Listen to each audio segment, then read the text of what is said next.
Hey, good morning, everyone. This is BA, compadre of the one and only Philly Dom. Back at it again. Just checking in on everyone live who's out there listening.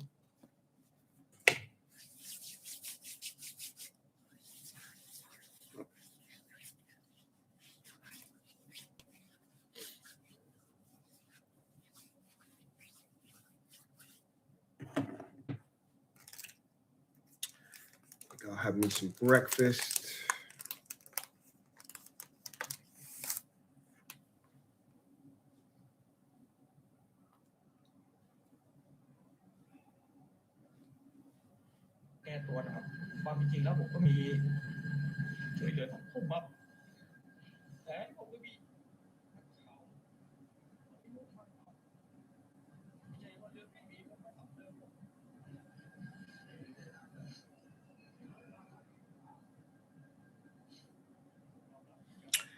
Yeah, everyone. We are doing this live because we are preparing to leave for Thailand.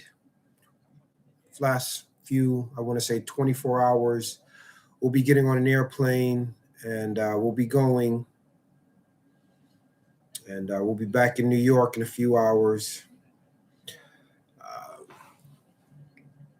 We're not disappointed. We're not upset.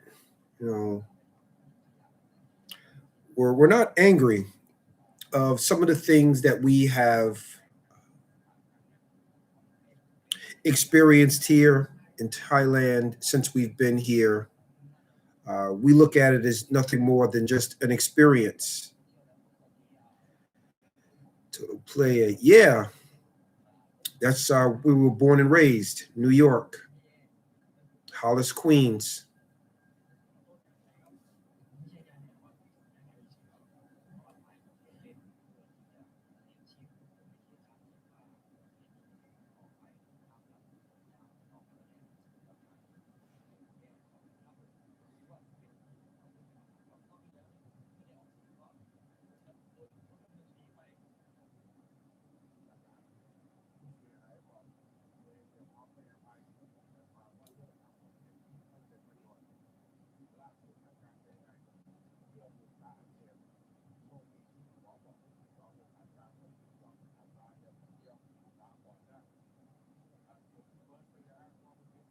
This is like the weirdest menu I have ever seen before. Nothing here works.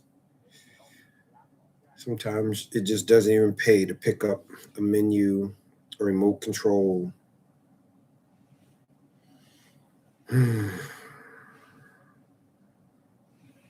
Really, really doesn't. Sometimes you just feel like keeping it away and just doing something else. Hit again, menu.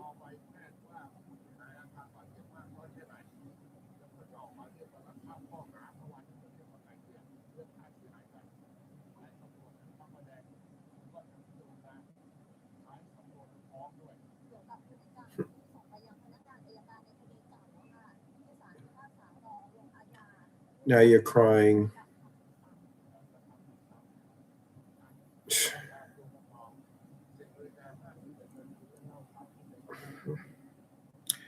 Everyone's always sorry. No one wants to be careful.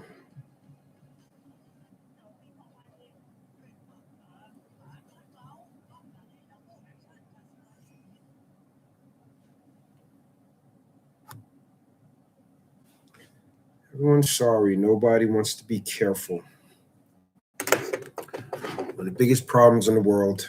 Everyone thinks, oh, if they just say sorry, that makes it okay.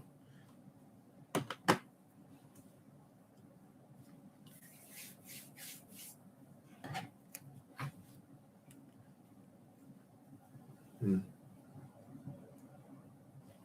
Philly Dom. I mentor Philly Doms in Kuala Lumpur.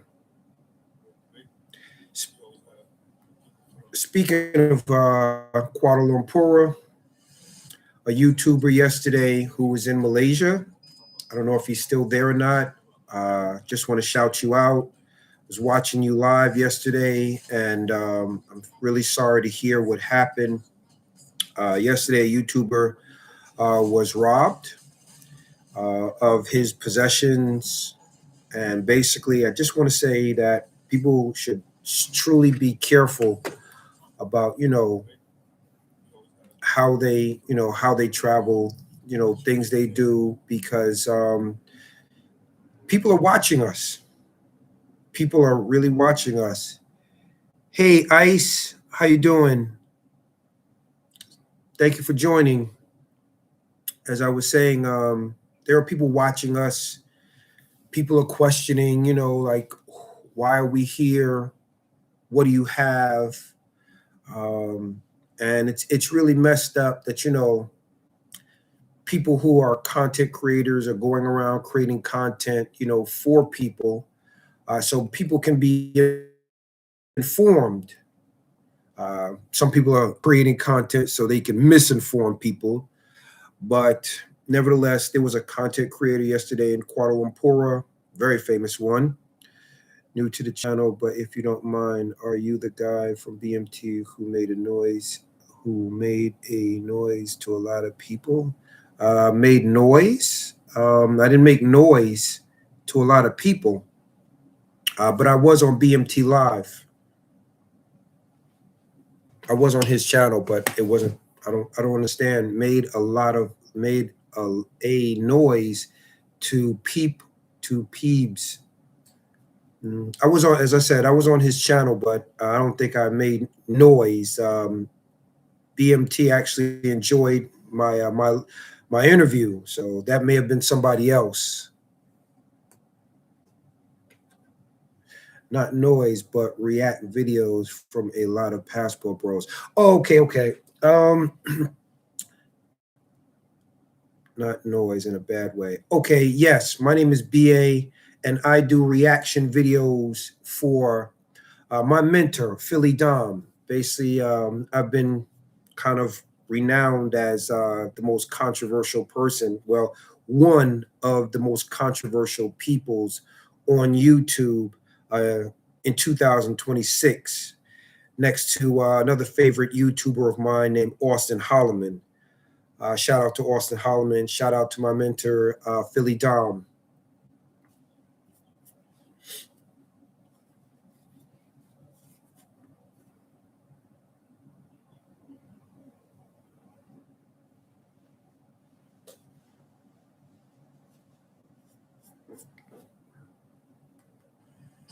As I was saying, yesterday, a YouTuber was robbed. I think he was in a Airbnb, and he stepped out maybe for whatever reason.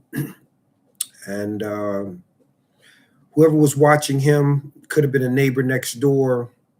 Basically, they went into his room. They stole a lot of his products that he uses to, create content. And it's really sad that, somebody stole his stuff. This stuff is valuable. It cost a lot.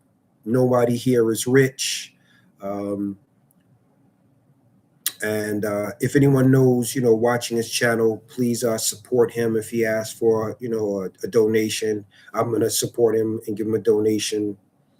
Yep, everywhere of my people who stream seem to talk about that video. Any changes after you did that? Yes, yeah. I realized that some of the things that I said were taken out of context. For example, some people, I was just answering questions, took things such as, oh, you're cooking and cleaning for a woman. And I'm saying, no, I live here. I'm doing these things by myself. This person should come over. If they come and help me, great. If not, it's not a big deal. But people were saying, oh, you're cooking for her. I'm cooking for myself, but she may ask me, yo, what are you cooking? I'm like, yo, I'm cooking this. Oh, yeah? Okay, I'm coming over. So, people sort of got the bad impression that, oh, I'm cooking for this person instead of, I guess they didn't read. And I assumed that people, but I shouldn't assume, because I said, yeah, I'm cooking, but I'm cooking for me. And this person, they come over for lunch because they're living with me, and they eat with me. They spend a night for dinner, and guess what? They eat with me. So I share my food. They didn't ask me for money. They wasn't asking me for anything except, what are you cooking? I have family that were chefs in the military. I had family who could cook real well. They went to culinary school, so I learned a lot, from them. Do you like cooking? Yeah, I do. I really enjoy like cooking. Cooking food like really like calms me down when I'm stressed out. I just enjoy like how the food smells and what it's going to taste like. And I'm just remembering like they're family members of mine who are deceased. Just remembering how I saw them make certain things and how it smelled. So it's like a euphoria that I get, and it just also brings back memories of when they cooked them food, and I was watching them and asking, "Can I help?" Little kids, they watch older people, they watch family members doing things, and some of us are curious. And I was a curious person. I always wanted to help. I always wanted to ask, "What's that? Why? Why are you doing that?" So I learned to cook from a lot of like older people who in my family uh, were cooking. For example, my father cooked. When I came home sometime, he was in the kitchen cooking. Mom wasn't home, so we had to eat some way or another.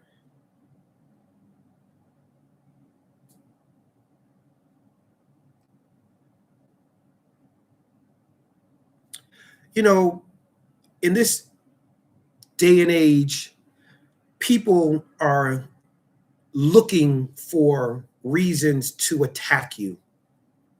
And not everyone is always going to look at the fact that maybe you said something and that was unclear, and they just look at it, it's like, "Oh, you're cooking for her? Oh, you're cooking?" I don't see there being anything wrong with cooking for myself, but I understand some people say, "Well, you went to the Philippines. Why isn't she cooking for you?" She really wasn't there except really in the nighttime. Um, that's it. She was just there in the nighttime. She got off of work at 6 o'clock. She came over to my house. She did a few other things that I may have, didn't ask her to do. For example, if I had a problem with people within the community and I couldn't speak the local language, she'd get on the phone and call up people and stuff like that. And she was really, really beneficial to me in that way because, living in a different country, you don't speak the local language. She did. And she was always so helpful to like say, "Hey, you need help? What? Can I help you? Okay, I'll call them." Whenever I cooked, she cleaned up the dishes, but she, like most young people, she didn't know how to cook. And the stuff that she did know how to cook, well, I did taste it. And let's just say it wasn't that pleasant to the palate. So, but you live and learn, you understand?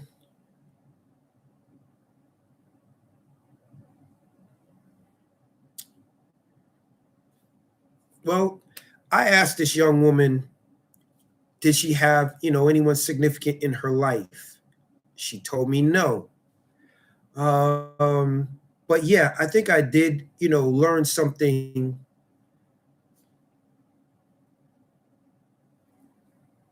I won't be so quick because things are going good to make someone feel like I want to lock you down. If things are going good, just let things continually go good. Uh, I thought because after 4 months of living with this person, even though we didn't live with each other during the daytime, she went to work from like 9 a.m. in the morning to 6 at night. I felt, okay, this is really consistent. She's reliable. She's diligent. Uh, we get along really well. No arguments. I could see me marrying this person in maybe another like, 20 months, and be 2 years. That would make 2 years we're living together. Looked at it as like, let's put this in motion. But there's a good and a bad side to it. The good side was I found out that she was in a relationship. a lot faster. But the downside was, maybe if she was trying to work her way out of that relationship by being with me, maybe I didn't give her enough time. Maybe if she had more time, I guess, I'm not going to sit here and thank you for telling me. I appreciate it. But we're not going to wait around and give you, opportunity to figure out what you want, because you didn't figure out what you wanted when you met me. You didn't figure out what you wanted after living with me, after seeing, some of my positive qualities, after seeing, I wasn't a violent person. I wasn't a person who had vices. Like I didn't smoke. I didn't drink. I didn't do drugs. And I was able to live, in the Philippines comfortably. I had already lived in Cancun, Mexico, and the Dominican Republic comfortably.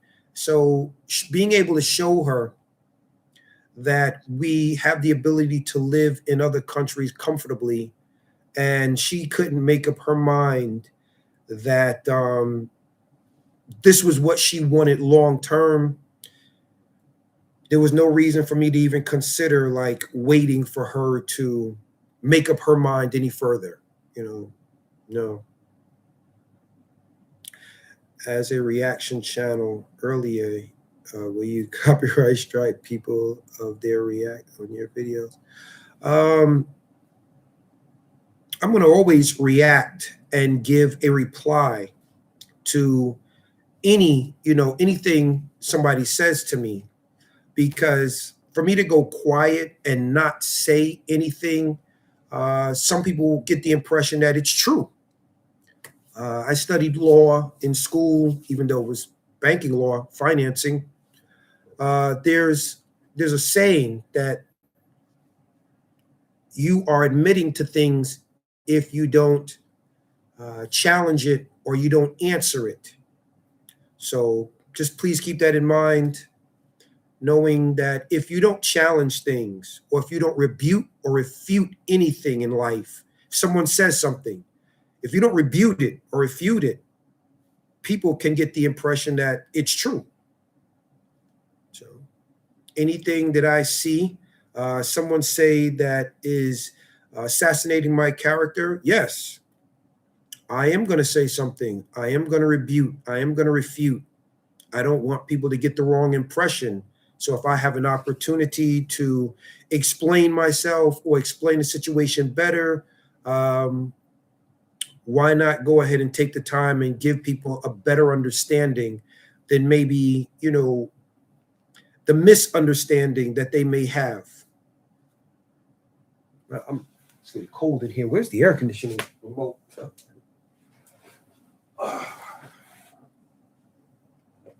Raise this temperature a little better. As a reaction channel, will you copyright or strike people of their reactions on your videos? On paper, can you consent if I use this on my content? What do you mean on paper? Can you consent if I use this on mine? First of all, I'd have to look at the contract. I have to also look at what are the benefits. Are you open to basically compensating me for utilizing my content? So that's what I'm referring to. Are you sitting so formal? Yes, I am sitting. It's so formal. If you don't mind me asking, Ice on YouTube, where are you from? Yes, business minded. I grew up around very formal people. Tokyo. Ah, okay. Konnichiwa. Oh, sorry, that's Thai. Konnichiwa. Ice on YouTube. It's nice to speak to you. Thank you for tuning into my channel.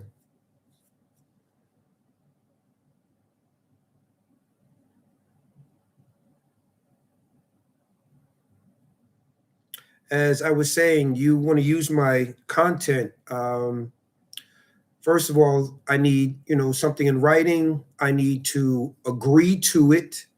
And if I'm going to agree to it, I also, depending on what the conditions or stipulations are, I'd probably, want to talk to you about compensation, because, no one wants to be used. Nobody wants, someone to utilize their material and not be compensated or paid for it. I when I do this, this is also like a part-time job. It's not just a hobby. Some people are doing it as a hobby, but this is actual work, devoting your time and having that devotion to something that you enjoy doing. Like, I enjoy informing people. When I travel to other countries and different places, I'm paying for that experience, and that experience and knowledge and wisdom that I share with people, you know, that's very valuable. So if you've never heard of the phrase knowledge is power, I'm now enlightening you that knowledge and information are very, very powerful.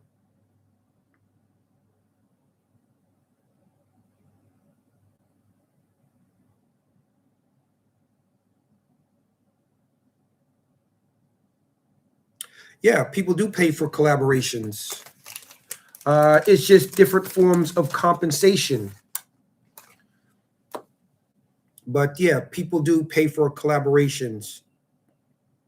It just depends on what you want as compensation for, the collaboration that you do. For example, some people help each other and they agree to help each other, with certain situations. People like African Americans, born in America, who are doing this, and they build a rapport. We may see each other, something may happen, and somebody says, "Hey, no problem, I'll help you with that. Hey, can I help you with something? Is there something I may be able to do for you?"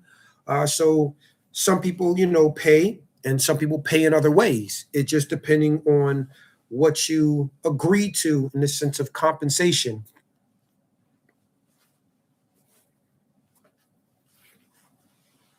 For example, since I'm new to YouTube, my mentor, let's say, for example, I had a two-bedroom condo in Bangkok. Hey, my mentor needs a spot to crash at. I'm more than happy to say, hey, I got a second room. Um, you could take the second room. Why? Because of what he's teaching me. It's very valuable, and I value basically, the information that he's sharing with me. So it's like, hey, when you come to town, I got a second bedroom. You could take it. In exchange, if I ask him, hey, can you help me with this on YouTube? And how do you do this? And how do you do that? He's more than happy to, show me how to create this or how to do that. So there's, a mutual exchange there. Can you understand?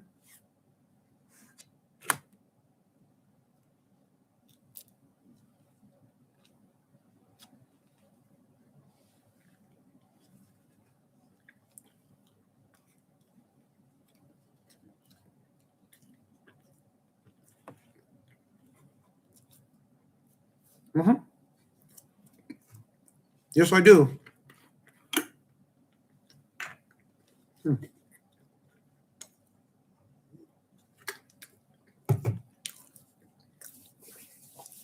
I feel like you're interviewing me right now. Are you interviewing me right now? Yes or no? Because that's what I feel like you're doing. I feel like you're interviewing me, uh, to basically maybe uh, utilize this content. Mhm, mhm.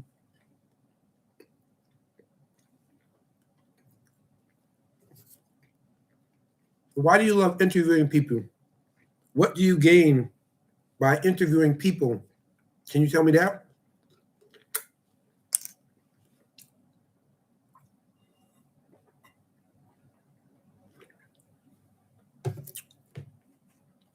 Ah, okay.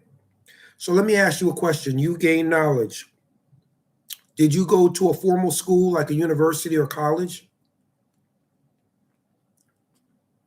Other people's stories that I might get lessons from. Okay. And I love sharing that knowledge. Okay. I want you to know this. When you go to a formal school, you pay for your education to get what? Knowledge. So just keep in mind that some information that you may be seeking can be shared, but please keep this also in mind that some information that you are interested in obtaining, see, seeking and obtaining. If you're benefiting from my knowledge that I paid for, or when I say paid for, it could have been through my hard work. Why do you think you should be the only person who benefits? For example, you paid to go to school, your teacher is obligated to teach you something in which you can obtain, some type of benefit from that knowledge that you're paying for. Seeking, obtaining, and implementing, applying. Yes.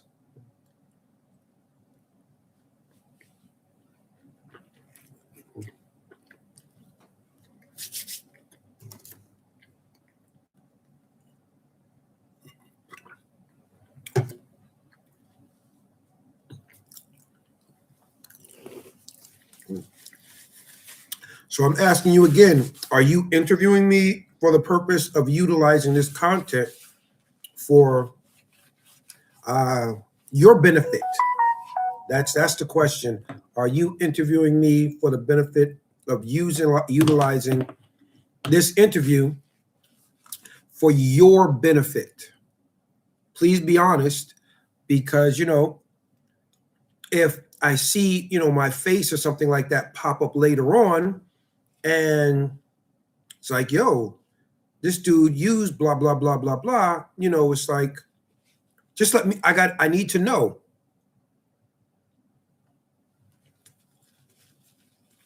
Hmm.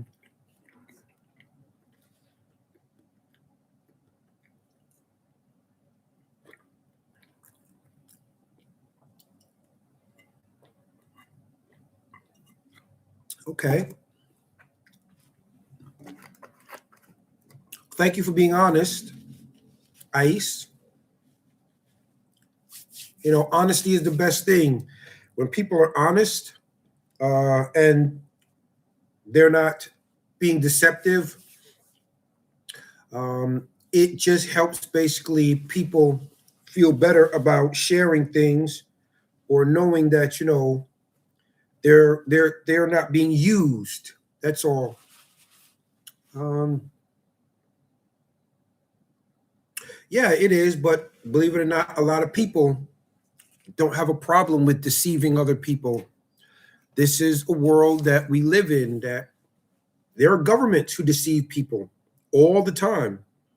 If you look, at a lot of governments, they are telling people one thing, and behind closed doors, they're doing another.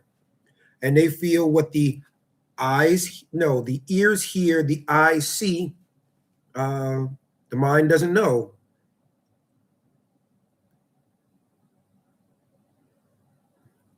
Okay. Yes. It is good to be around smart individuals. It is good to be around knowledgeable individuals, so that individuals who are like-minded, smart people can share these ideas, collaborate, and do things within certain circles, where each and every person can benefit off of what each other contributes to the group. It's like wolves, or in a wolf pack, there's a bunch of wolves. Well, they work collectively, to make sure that everyone's safe within that wolf pack. Everyone eats, and everyone's looked after. The same thing within a lion pride. Community is what I would say. Yes, yes, I agree. Community, I agree. So tell me a little bit about yourself, Ice. Yeah, wolf is an animal, but they're still mammals. And those same mammals have the same, a lot of instinctual traits that humans have. Um, Wolves, although they're animals, they have children just like humans. They're protective of their children just like humans. They have the need to eat just like humans. They have to use the bathroom just like humans. So please don't think just because that's an animal that it's not intelligent. When it's looking at things, it's evaluating, it's thinking, it's hearing, the same thing as humans are doing. So look at things from a different perspective. I didn't say I was interviewing you. I just asked you some questions. That's all. I just asked you some questions. You can we get this on contract too? A woman about her business. I like that. That's cool. Ask me, can we get it on contract? Well, is your contract in English? Because I don't read katakana nor hiragana or kanji.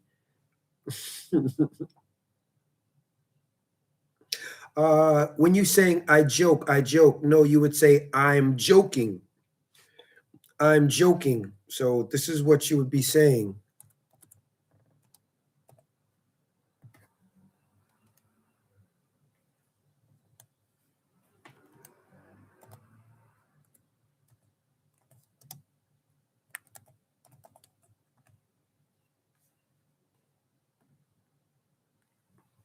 So that's what you say. Not I joke. I joke. It's I'm joking. I'm joking. Okay. I'm very playful with my words. I get it. I get it. I'm just helping you out. So basically, you can see how many languages do you speak? I kid. I kid. No, you would say I'm kidding. So basically, you would say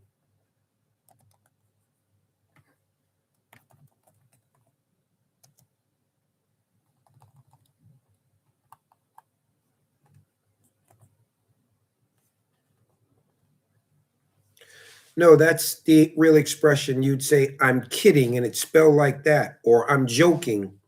So you'd be adding an additional letter, yeah, and which is a D, and you'd be adding a ing. So you'd be saying the word kid and then kidding. Is this a pet peeve? No, no, it's not a pet peeve.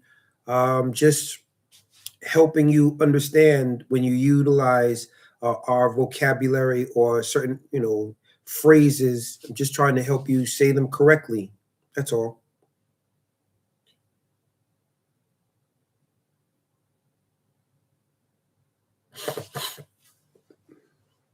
I've taught English to another student. I've had students before, one in Syria, and at first she used to speak like that. Now she actually teaches English in her country.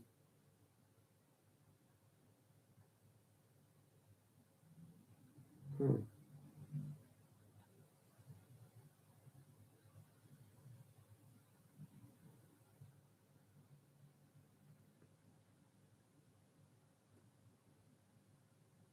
So tell me a little bit about yourself, Ice, on YouTube. You're Japanese. Um, you were born in Tokyo. What do you do? Like, what's your, if you don't mind me asking, what's your profession?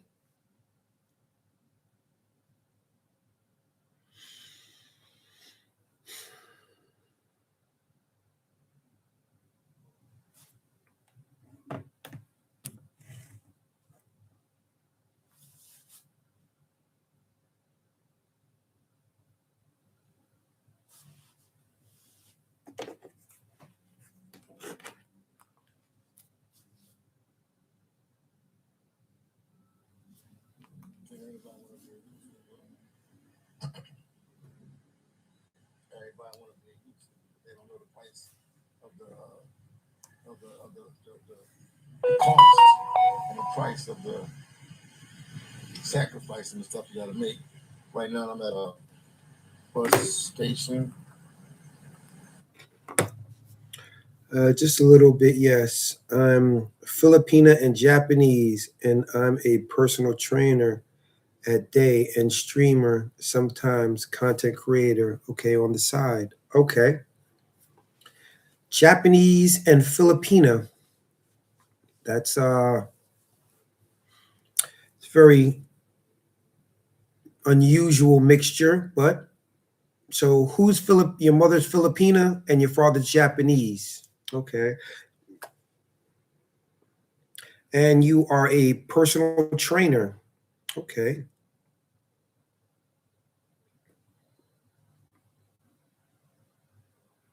How many years have you been doing personal training?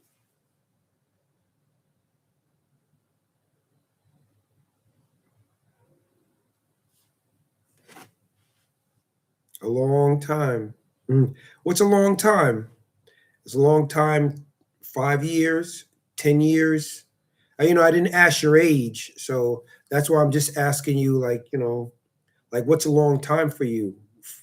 3 years, 5 years, 10 years. I don't know how old you are. If you don't mind me asking your age, then I'll ask your age, so I know like what's considered a long time. I'm going to be compensated with this. My knowledge is compensation. My knowledge is compensation. Wouldn't you, or would you disagree that learning something, information that you get from me is not valuable?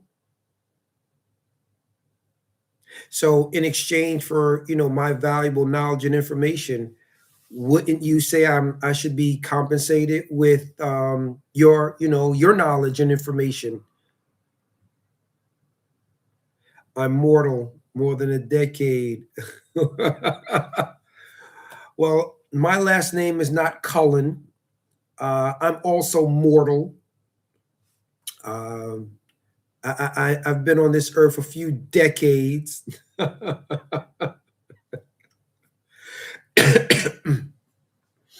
And I'm just asking, like, just trying to figure out a little more about you. That's all. So you're from Tokyo. You're a personal trainer. What made you get into being a personal trainer? By telling me this, I know that you're a very fit person.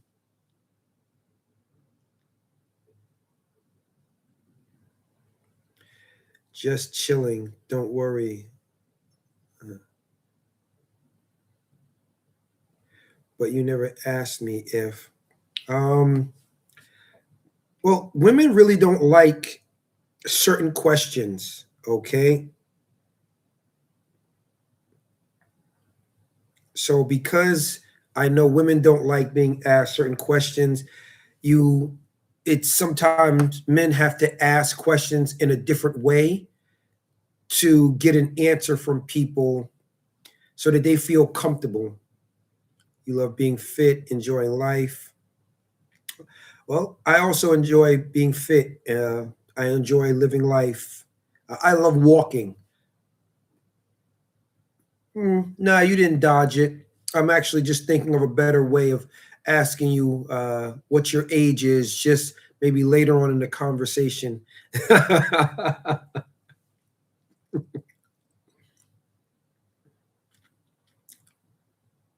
If I was really curious to know what your age is.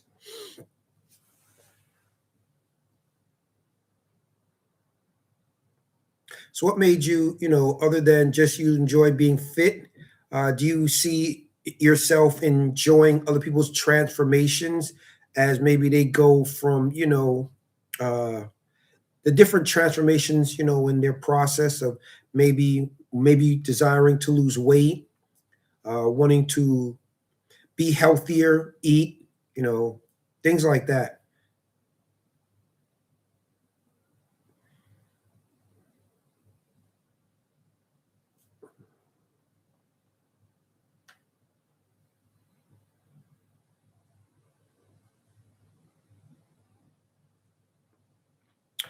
Am I going? Oh, where am I going? I'm going to New York.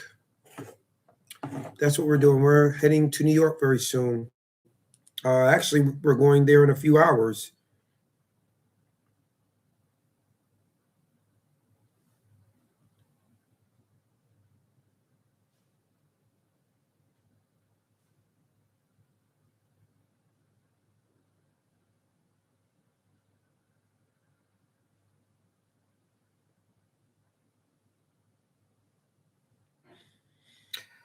Ice on YouTube. So I'm going to subscribe to your channel, Ice.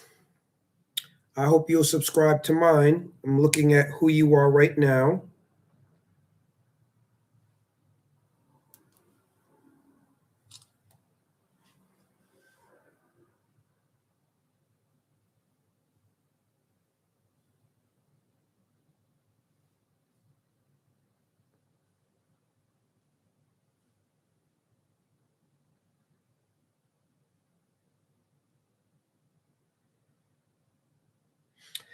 Well, at least now I know who I'm talking to, Ice.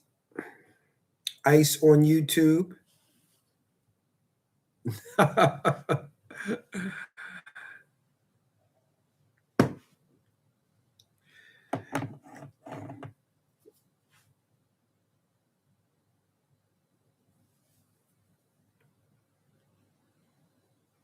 Yeah, yes, I'm gonna do blogging in China. I think blogging in China would be really cool as long as I'm not gonna be arrested or surrounded by 5 or 6 police officers and detained simply because I'm trying to show uh, some things about China that who knows if they want that type of publicity or not. But yeah, I definitely will continue doing blogging in China.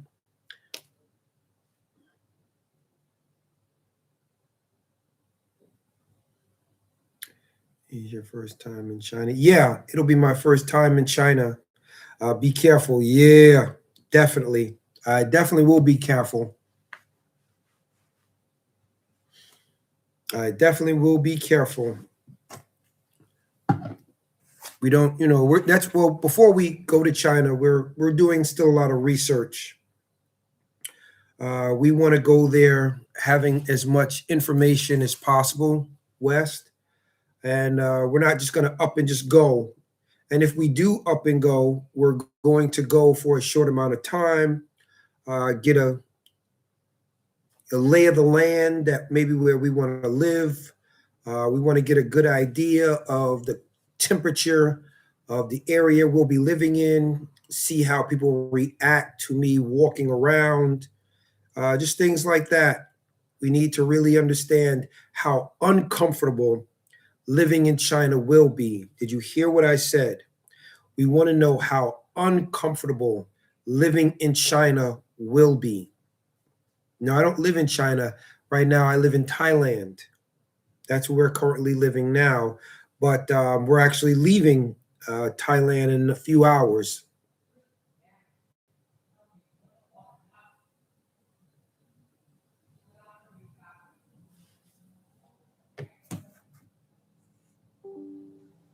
Ah, shoot. Battery's going to die. Just a second here. Let me plug this laptop in. I didn't know that it was battery was very low.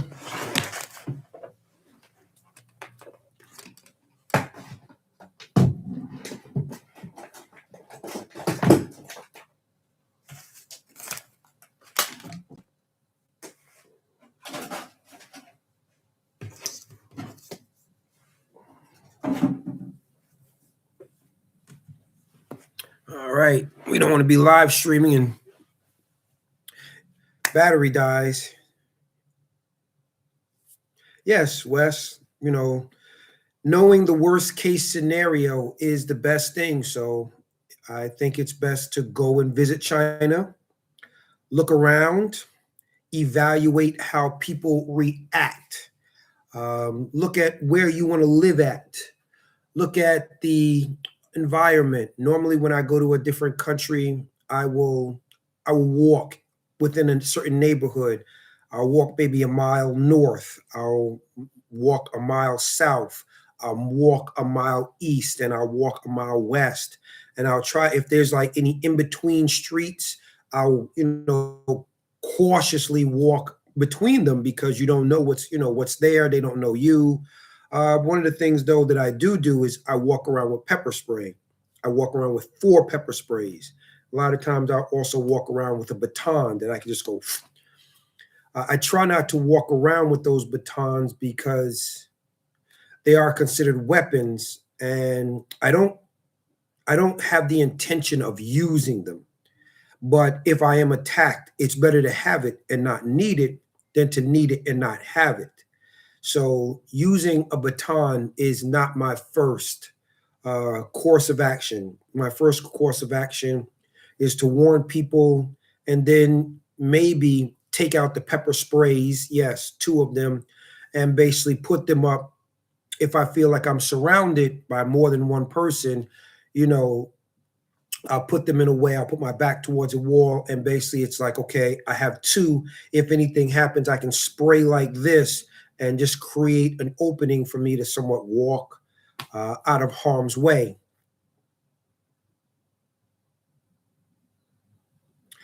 My name is BA. Okay, that you can call me BA. Didn't get your name yet, but nice meeting you. Thank you for your time. It's nice to chat with you. Catch you again next time. Sure. It's nice talking to you as well, Ice. Now that I know your channel, I hope you subscribe to mine, and I'll subscribe to yours. And come back on my channel again. The only difference is I'll be in New York, and it'll probably be on a different, time zone. But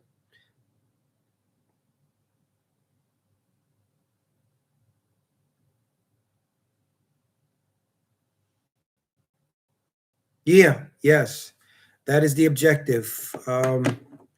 If I feel comfortable there, I will be bringing back information from China on how comfortable it is for me, as well as it could be for you. But please know this: it is not easy for me to accept a lot of unacceptable things in other people's cultures.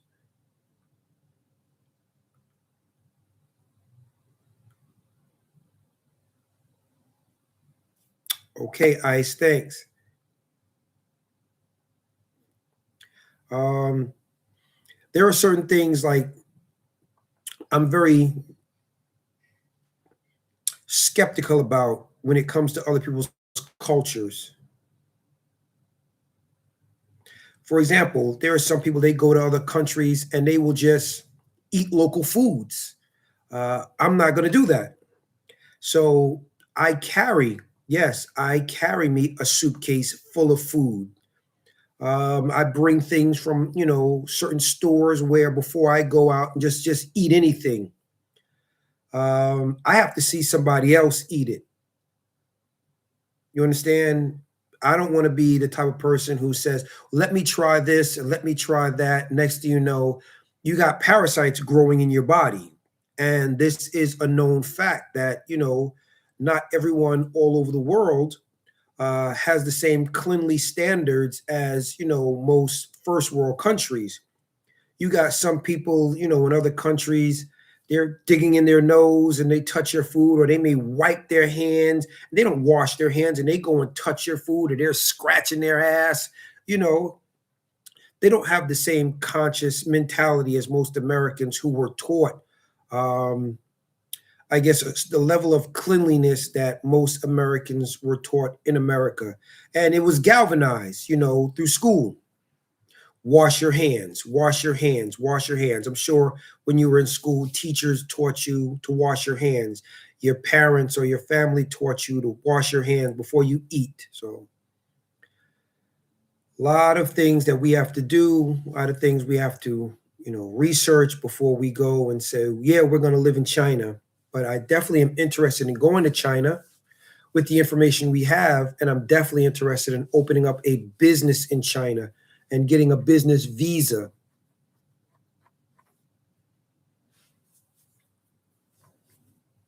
So we do have a plan for China. We do have a plan once we get there, what we want to do there, how to implement these things. We're doing the steps right now.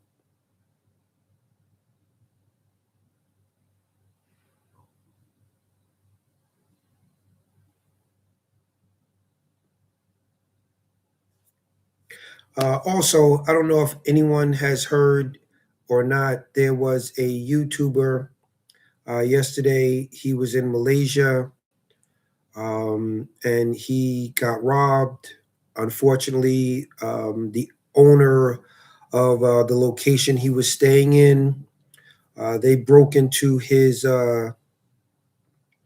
Airbnb. They stole some valuable items, from him. And it's a travesty to hear that, a YouTuber who's creating content to share this information for people so that they can be well informed to make better decisions before they travel to other countries. uh, he was robbed. No, Austin Holloman, he's in Malaysia, and somebody went into his room and stole his laptop and stole his camera. So um, if you can, it doesn't matter if it's a $2 super chat or a $5 donation. Hey, if you can do whatever you can donate to him, I'm going to donate to him just to help him get back on his feet. Yeah, Philly Dom's in Malaysia right now. Austin Holloman was in Malaysia. I don't know if he's still there, but he was in Malaysia. Funny thing is, while he was doing a live, because he was doing a live, that's how I know he got robbed.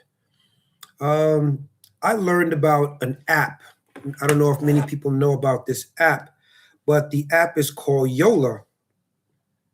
And I actually learned about this app through Austin Holloman. It is a cool app. It allows you to contact people while you're in other countries. Here it is. It's a cool app. It's called Yola. And it allows you to communicate with other people in almost any country in the world. While Austin was or doing his live and he was saying nobody will help me, I sent him a message during his live and I asked him, what is the name of your Airbnb? What district are you in? And he wouldn't tell me. I have Austin's phone number on WhatsApp, but if he's doing a live stream, I was just considering, like, he's there. I have his attention. Why not, ask him while he can read, my messages instead of calling him and interrupting his live stream. But I told him several times, what is your district? Because you know how easy it is to say, hey, Google, what is the local police station or what is the number for the local police station in this area of Kuala Lumpur? So he never told me. So I could call up the local police station and, at least inform them, because I was just going to do this. Hi, my name is Austin Holloman. I'm at this place. I need police. I've been robbed. Can you come here? I was just going to stay on the telephone until basically they came to his location because that's what he was doing. He kept asking several people, hey, can you call the police? Can you call the police? Well, guess what? On this phone, I can call, the police. All I'd have to do is basically just, okay, see China, no. We're going to look for search Malaysia. So now there we go. We could call Malaysia. See, all we needed was his location. We would ask Google, for the phone number of the police precinct, and we would have called them up and said, hey, my name is Austin Holloman. I'm here. I just got robbed, and can you please come to the location so that you can help me? That's what I would have done. but he never gave me his location. He never told me the district he was in. He never told me the location of his he never told me the location of his Airbnb, but he kept asking for people to call the police. So if I'm telling him, during his live, Austin, tell me the district you're in, tell me your Airbnb, and I'm going to call the police for you. I have you on WhatsApp, so obviously you know who I am, and you know about me through the circle of peoples that you know and I know. Why wouldn't you tell me the district you're in and let me know your Airbnb so I could help you?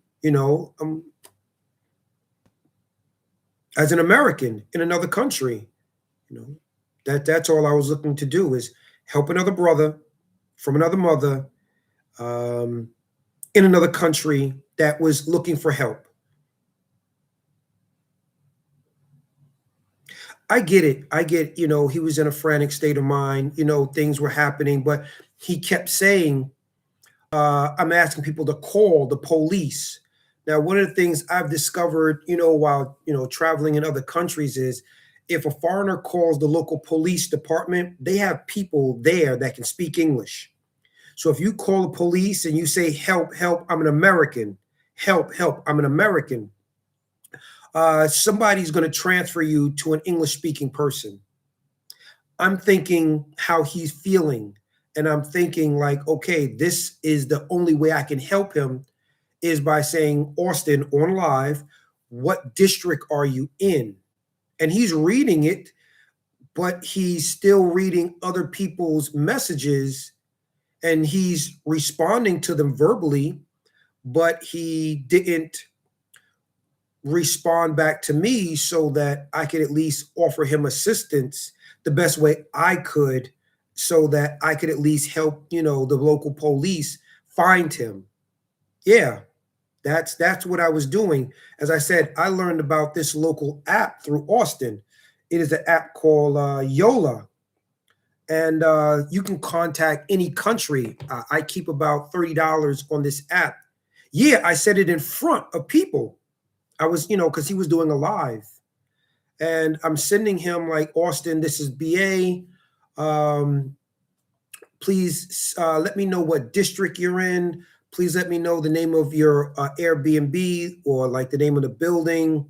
I'll call the police for you. I can call them. I told them about the app Yola that I learned about from him, and that I, contacted Google. They gave me several phone numbers for like different police precincts in different areas in Kuala Lumpur, but he would not respond. So I'm just sort of like confused that someone's offering to give him some assistance, call the police for him, if he only had one cell phone, and he wouldn't even like tell me his area, or he wouldn't like tell me the street that he was on, or so I couldn't assist him anymore. Maybe he doesn't want my assistance. That's what I have to consider, and I won't, I mean, I'm still a helpful person, but that was just the example of what I saw of someone not wanting help. He couldn't say that on live. Why couldn't he say the district? Why do you think he couldn't say the district, where he was in? I mean, Austin Holloman is not like, on a wanted terrorist list. He's a well-renowned YouTuber. And all I was doing was offering him assistance, since no one else was thinking that far, that fast, of offering him assistance, or trying to basically call the local police in his area. Since I got basically the app from him and I know I could call, the local police, I just needed to know where he was at. I just needed to know, the name of the Airbnb, so I could have contacted the police in real time. So at least they would have known who to look for, you know, if I knew that they were on the phone, I could have said, Austin, stay in the lobby. The police are coming. I contacted them. That's it. Just trying to help, just trying to be helpful to someone I saw that was in distress and asking for assistance. So I offered assistance.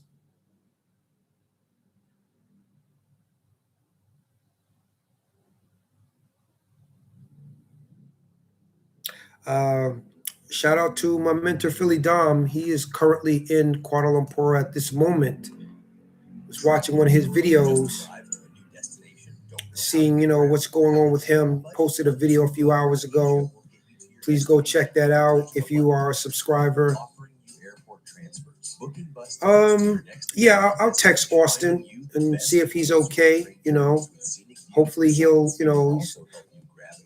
maybe I'll give him a time to, calm down. Yeah, Philly Dom does have books for sale. Train station. And I'm making my way into the center. Philly Dom has books for sale. I think some of them basically have information concerning like how to get a job within the seafood processing industry. He's been there. He got a job. You know, he's worked in that industry for a few years, and I think he has some like really good tips in his books that would help individuals if they were looking, if they didn't have a job, they needed money. He has some information that will help others, get, maybe some information they can acquire in these books to help them get a job if basically they were looking for employment.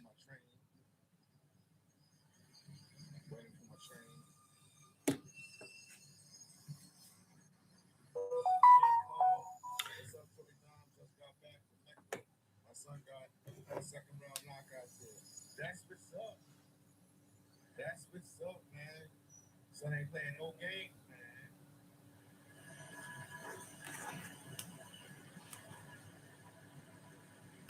What is being calm? What's up, Philly Dom? Just got back from Metro. My son got a second round knockout there. That's what's up. That's what's up, man. Son ain't playing no game.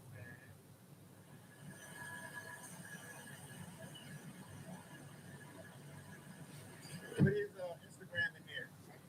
What is Instagram in the I give him his credit on writing book. Yeah, Philly Dom has more than one book. Yes, he definitely has more than one book. He has two. Very knowledgeable person, very patient. I'm glad, he took on me as a mentor. I'm really happy that, he had patience to be willing to show me a lot of things about creating content. Yes, I'm still in Thailand for a few more hours. Then tomorrow morning, I will be heading to the airport. That's why I'm doing the live today. It's my last time in doing a live in Bangkok, Thailand. My next live will probably be in Japan, during a holdover. Then basically our next, live will be in New York. Yeah, I've actually been told that AI can help me write a book. So I am aware that basically AI can do it. Where are you going? I'm going back to New York. That's where I was born and raised. So I'll be going to New York for a while. I'm going to be visiting a few friends in a few different places. Then my first trip, which I'm going to most likely do, is probably go and visit the Dominican Republic. That's where my motorcycle's at. I haven't ridden my bike in about 2 years. So I want to go down to DR, ride my bike, pop a few wheelies. I don't know. Maybe I'm getting too old to be popping wheelies, stuff like that. Most people who look at me and hear how I talk, they look at me like I'm Clark Kent, and you don't look like you have a motorcycle, as as O'Shea Jackson would say. You look like you're on a Harley. No, I have an MV Agusta, a MV Agusta F4 2011. It is a super bike. So yeah, I can't wait to get down to DR and ride my motorcycle, see two of my friends. We'll most likely go down to Peru. That's a destination we've been saying for a long time. Do some vlogs in New York. That would set your channel up. We absolutely are going to do some vlogs in New York. People have no idea, some of the places about New York that I'm aware of. So I definitely am going to do some vlogs in New York, show some people some real, some things in real time, some of the spots to eat, some spots that I love and enjoy eating at. So yeah, we'll definitely be doing some vlogs there.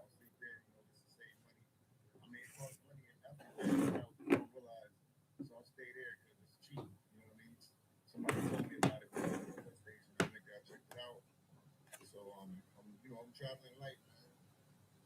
That's all I have on me right now. No, I'm not going to China right away. I am going to America first. I have a lot of legal things there that I have to do. I'm a lawyer in my country. So I have clients. One client that's in the discovery phase of going to trial. I have a few other clients that my partner is handling. So when I get back to New York, I'm going to start assisting him with those clients so that it can expedite basically their lawsuits. Feel like you're going home defeated. No, why would I be going home defeated for? I've been here for 2 years. There's a lot that I learned here, a lot of things that, most people don't know about, life here in Thailand. So I could afford to live here, and I'm choosing not to stay here because of the various things that you learn living in a country compared to you just visiting. A lot of people visit a country, they're there for maybe 30 days, and they think, oh, I know about this and I know about that. But I'm going to give you some insight, and this will help you understand a little bit about living in another country. When I first got to Bangkok, Thailand, I went to language school. I also went to a martial arts school. I was learning Wing Chun. Yes, Wing Chun martial arts. And I was also taking a cooking class, like how to make decorative cakes, along with working out. So I was doing 4 different things: working out daily, going to martial arts, a cooking class, and I was also, learning the language. Most, people who go to other countries, unfortunately, this is their routine. Yeah, they wake up, they may smoke, eat, get on the computer. If they have a job, they work a few hours, uh, maybe walk around, show their video, recapture some video footage, come back home, cook, eat, go to a bar, have some fun, and that's it. I actually wanted to do some things in Thailand. So most people, that's their lifestyle. They smoke, drink, hang out, party. That's not me. I actually was being productive, learning the language. Number one, improving my skill in cooking. Number two, learning martial arts, Wing Chun martial arts. Number three, keeping myself healthy. So many people, they have vices, they smoke, they drink. I don't have those vices, but guess what? I like sweets. I love eating, those are my vices, eating cookies and stuff like that. Unhealthy food like Pop Tarts. That's a vice of mine. So when you eat, sugar like that, you got to walk. You got to do a lot of cardio. If not, you got a big old beer belly. I may not drink beer, but eating sweets like Pop Tarts can give you a beer belly if you don't exercise.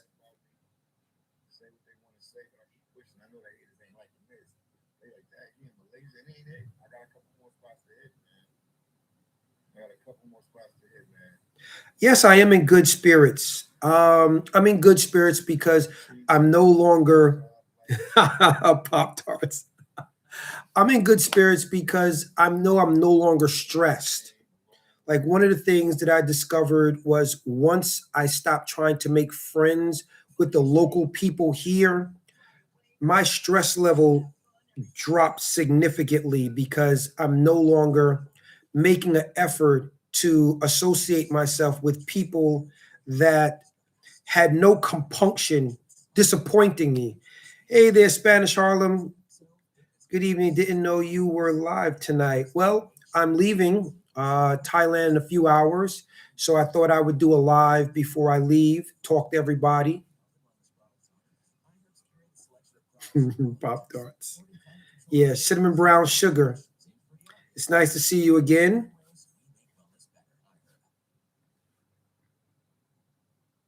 Thank you very much, Wes. No, actually, Americans, I definitely had, it was easy to make American friends in Thailand. That wasn't the problem. I'm living in another country. You need to make friends with the locals or at least build, relationships with the locals so that if you need assistance or, you can get assistance from other people, instructions or whatever the case is, it's good to be able to, be able to have these people who are locals to be able to ask for, hey, do you know what this is? Hey, can you talk to this person for me? It's just things like that, we were trying to make friends with the locals, women or men. But as for like expats, it was real easy to make friends with them. I've met a lot of people.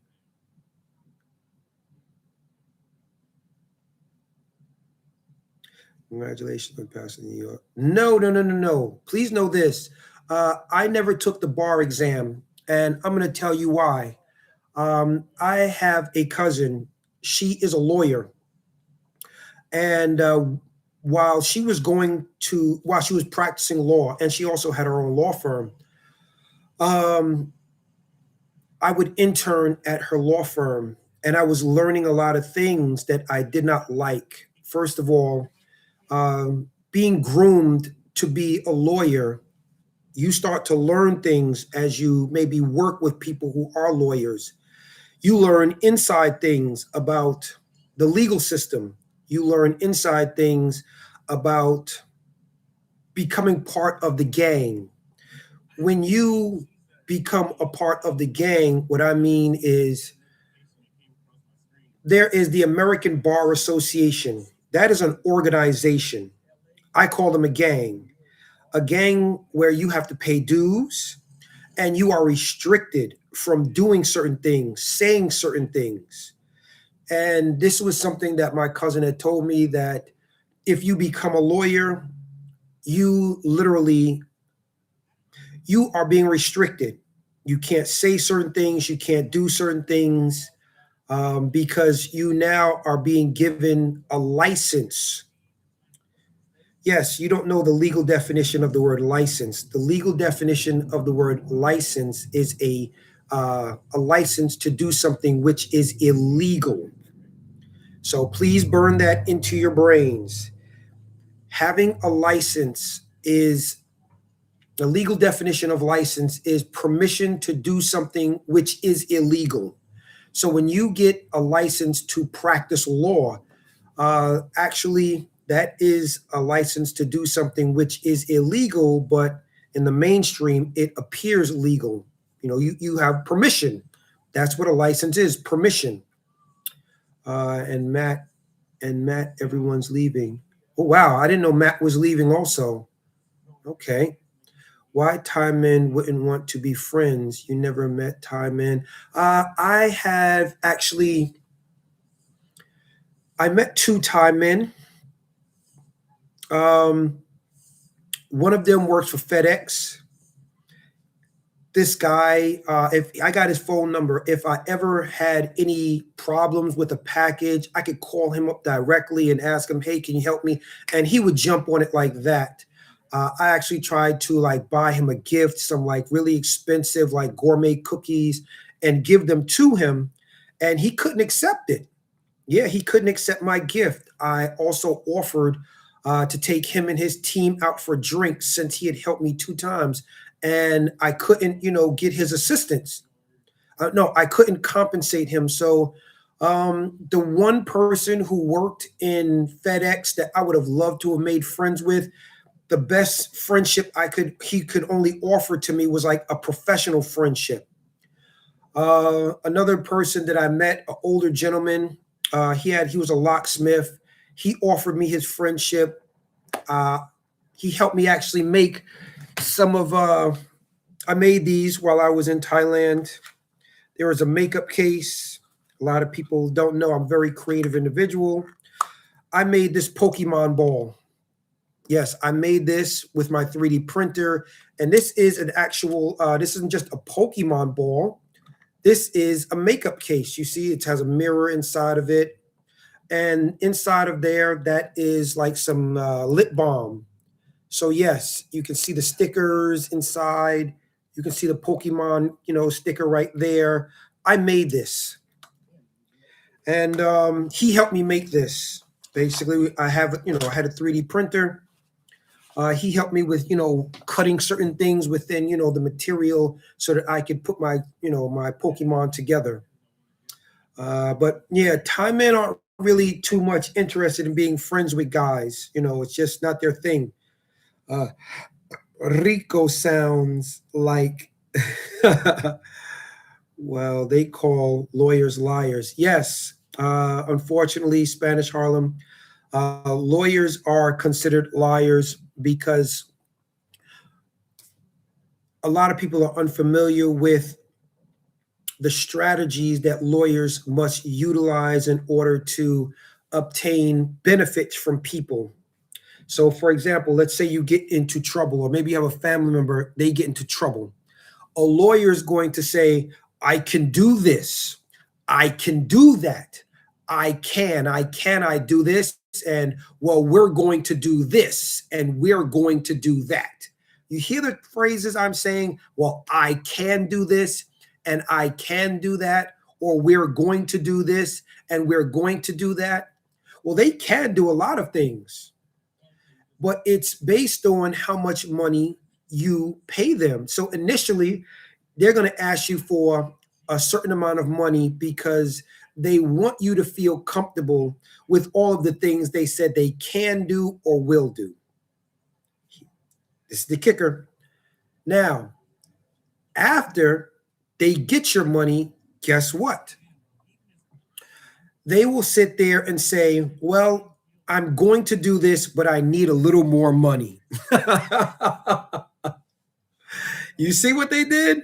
I'm going to do this. They told you what they can do or will do, but they're telling you, I'm going to do this, but I need a little more money, and they're going to give you an explanation why they need more money. You see what they did? They have basically reeled you in. They got you on the hooks and reeled you in to convince you to pay them. Now you enter into a contract with them. It's called an agreement, a retainer agreement, and they're going to keep their obligation to you. It's just that you've also agreed to continue paying them more money upon their need for more money. You see how it could appear deceptive? The strategies that most lawyers use. So because, I was seeing a lot of these practices, learning banking law and financing, I knew that I didn't have to go and be a lawyer. I could be a consultant. You see, I could be a consultant with my knowledge. And by being a consultant, I can offer knowledge to people and basically provide them with information the same way a lawyer would, just without having to require them to give me a retainer agreement or a large retainer agreement. Hey, brother, how are you doing? Jesus Christ Saves. Good evening or good afternoon. How are you doing? Question B, how do you practice law without passing the New York bar? As I said, I offer people advice. That's what I do. I'm a consultant. So while I was working in a bank called Chemical Bank, I had the credentials to be able to work in their compliance department.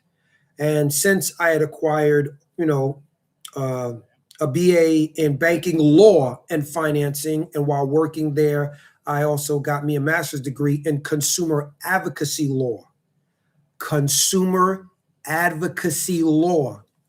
The knowledge that I possess gives me the ability to be able to give people, or as I like to say, give people a consultation and provide them with information that a lawyer is going to require so much more money in order to get this information. So, Global Paper, I hope I've answered your question.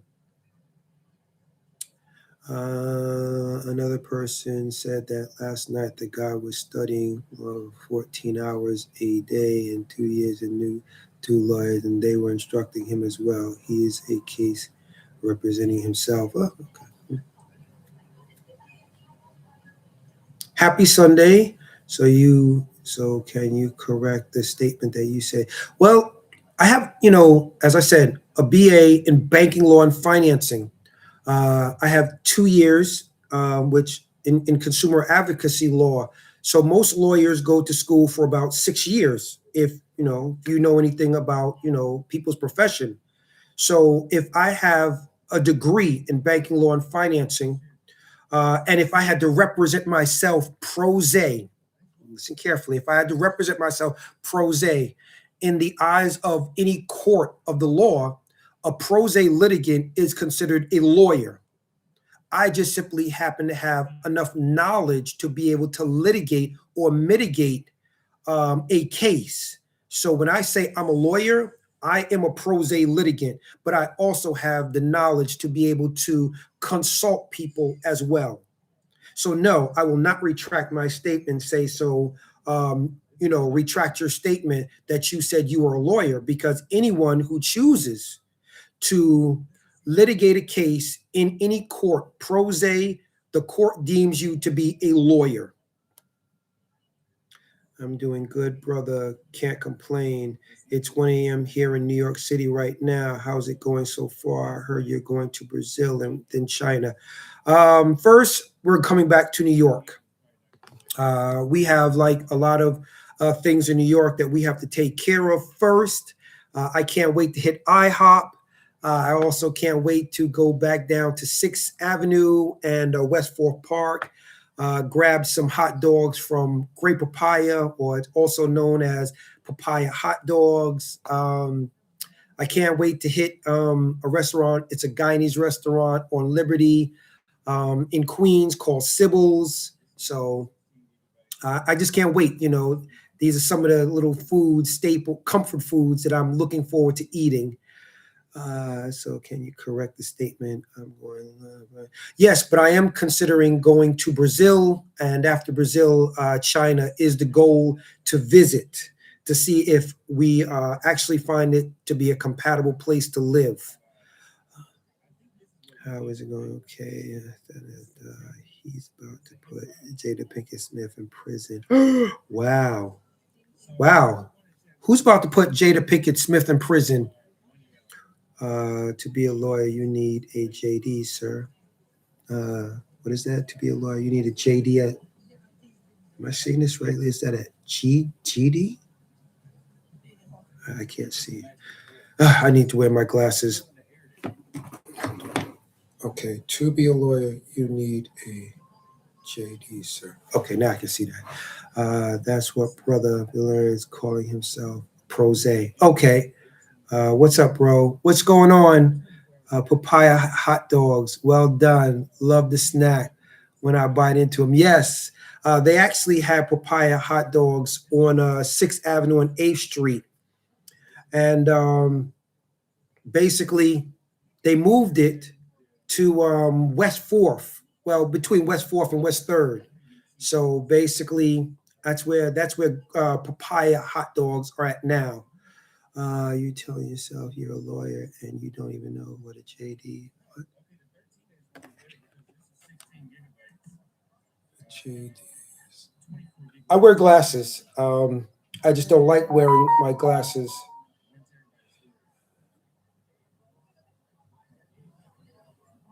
Okay.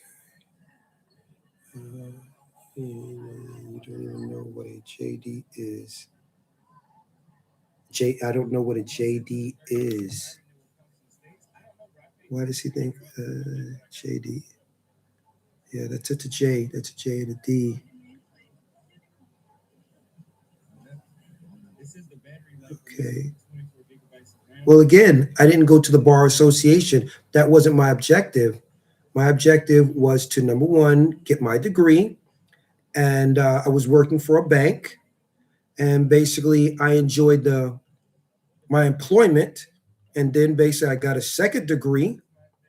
I never looked at being, anything other than a consultant, because with my cousin being a lawyer, and she was warning me against basically joining that organization and all the requirements that basically would come with being a lawyer, going to the bar association.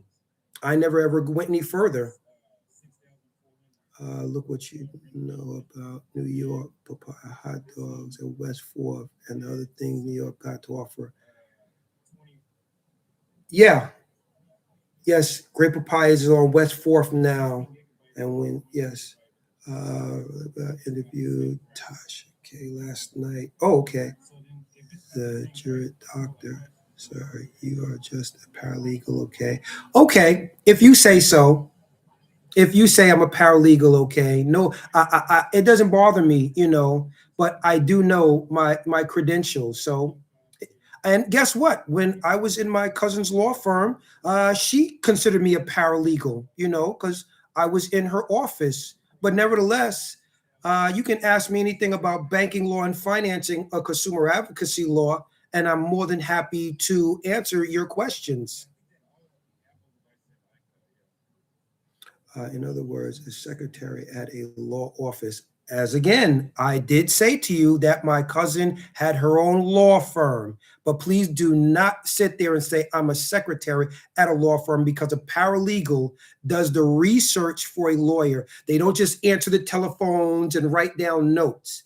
They actually do legal research, okay? They do legal research. And that's what I was doing while I was working at my cousin's law firm. Okay.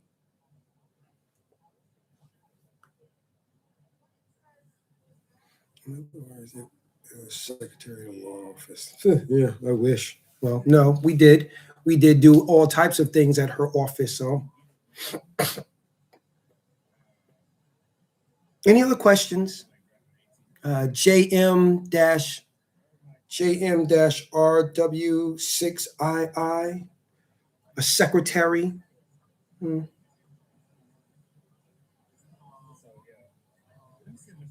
Hmm. Any other questions? Any other questions?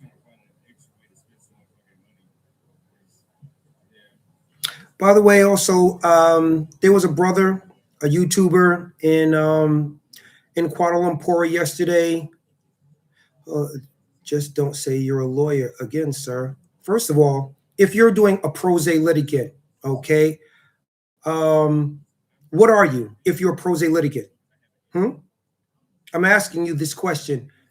If you are a pro se litigant, what are you? What does the court deem you to be? I'm asking you that question. In proper persona, when you proceed in this regards, and you're basically pro se, what are you? Because a lot of people come to me and they ask me for advice in banking law and financing or consumer advocacy law. And guess what? They've prospered from my information that I've shared with them. As a matter of fact, one of my clients, a friend of mine, he's right now, I've helped him sue TransUnion. And you can look up his case. It's out of, I think, the Eastern District of New York. It's Friend versus TransUnion. Yes, FRIEND versus TransUnion. I've been the only lawyer in New York State willing to help him litigate his case against a CRA, because no other lawyer who has knowledge of consumer advocacy law was willing to take his case. None was willing to do so.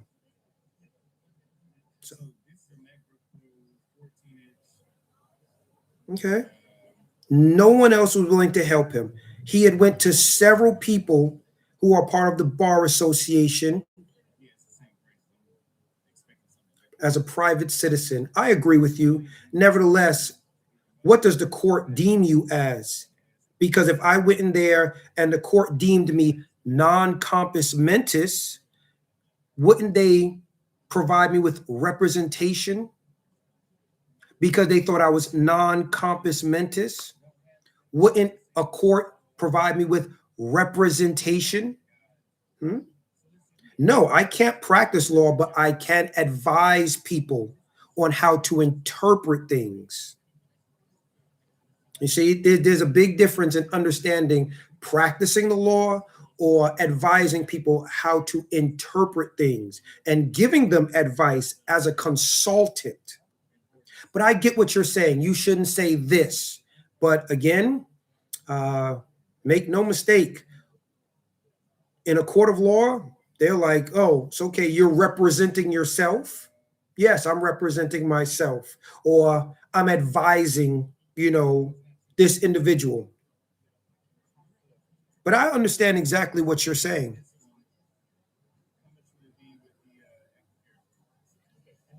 You're just a paralegal if you can't practice law. I don't want to be a part of the Get Fresh crew. People who are lawyers are practicing law. Now, if I am talking to an attorney, there's two F's in the word friend versus TransUnion.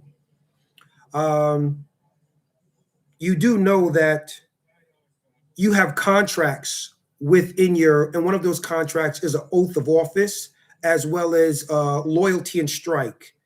And we all both know that the word strike doesn't mean just punch. It means to not go against.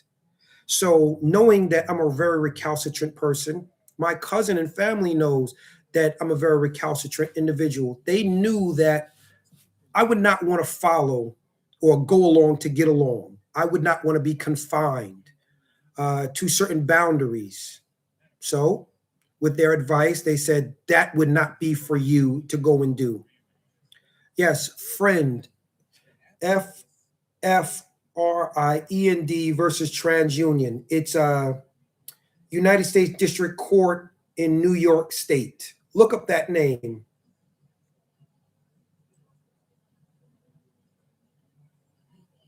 You're welcome.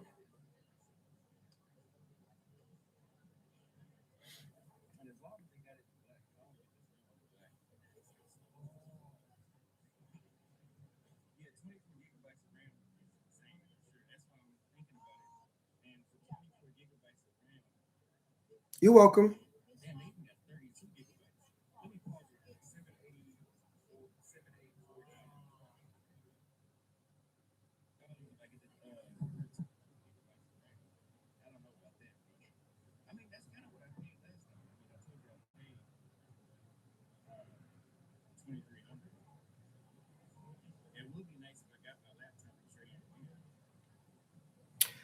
Well, that was one of the reasons why, looking at my cousin who was a corporate lawyer, she required compensation for her knowledge.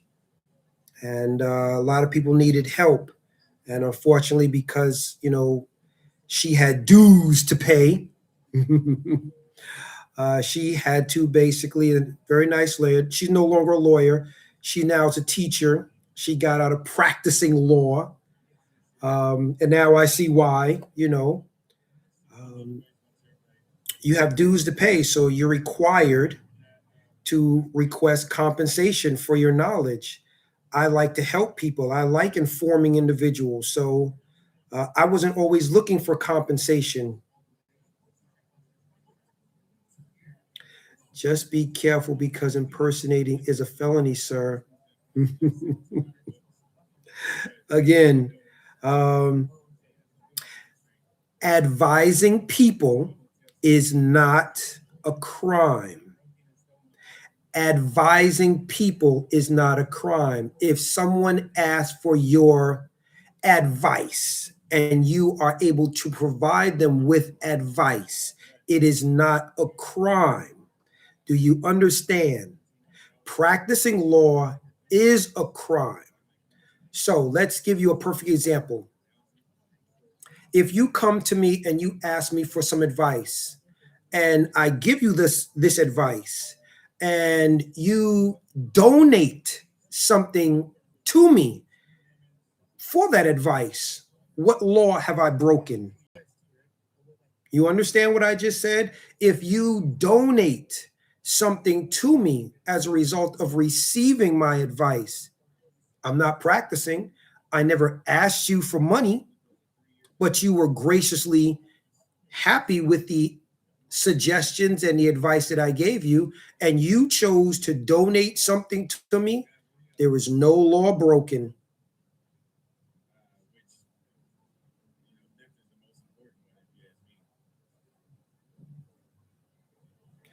Exactly. I know I'm not licensed and can't legally, no, I can give people legal advice. My mother's giving me legal advice forever. Don't do this, don't do that. My father's been giving me legal advice. Most of my family has been giving me legal advice most of my life. So why do you say you have to be a lawyer to practice? Are you saying your family's never ever advised you on anything?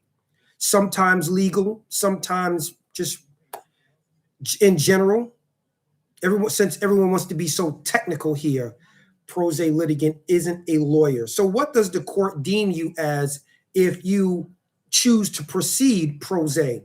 Because if you're not accepting a lawyer to represent you, which the legal definition of representation is a means to induce someone into a contract of actionable fraud, acts, deeds, and artifice that are meant to mislead you.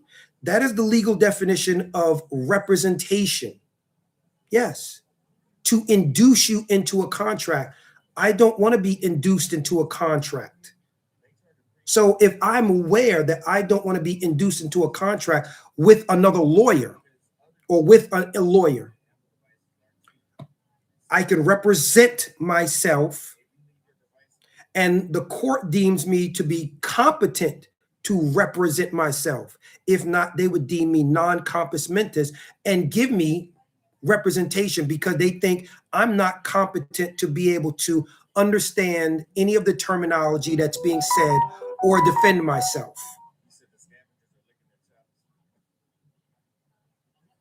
Yes, and I'm not going to retract the statement. If you want to call immigration and have them meet me at the gate saying, oh, arrest that guy, you're more than happy to. But again, any people who come to me and ask me, hey, I need help with this, can you advise me? Yes, I can advise you. Again, there's nothing wrong with advising people. People ask me for advice all the time. If they choose to compensate me with a donation, I'm more than happy to accept that donation. Remember, my cousin's a corporate lawyer. I worked in her office for 3 years. There's a lot of things we learned while we were going to school, learning about banking law and financing. Right, like a barter system. I got my lawyer license just watching the OJ trial. I learned a lot. Well, I spent over $300,000 getting my degree from Pace University. Yes, $80K a year. just because I chose not to become a part of the bar association and go through all of these hurdles as recommendations from people who went through all these problems, as I stipulated, my cousin who went to the bar association, she doesn't practice law anymore. She quit. She's now a teacher. What does that say about her feelings towards practicing law? She's a teacher now. She now teaches, I think, like 8-year-olds. Yeah, 8-year-olds.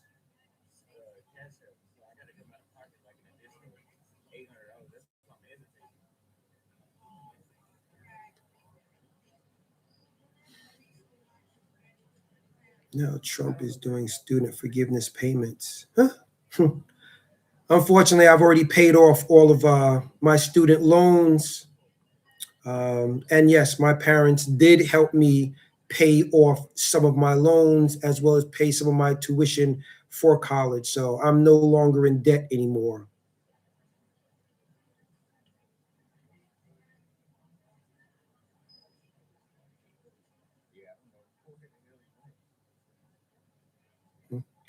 Thank you very much, Damon. Hold on, let me see. Damon Cool. The court, yes, exactly. The court does recognize, people who represent themselves. Uh, it's still to be held the same rules and procedures as a lawyer. And if I don't follow those same rules and regulations, yes, if I don't follow those same rules of civil procedures, well, that's when the court says, okay, we deem you non compos mentis, meaning crazy, not crazy, I'm just joking. And we're going to give you representation since you can't understand. That's what the court does, don't they? You come from an affluential family. I don't want to consider my family affluential. I think maybe they are like middle class. So maybe to other people, they are considered affluential. Um, you know, Perhaps to other people, my family was affluential. I didn't consider it. Not my family made me work for things. For example, growing up, um, I wanted a mongoose bike.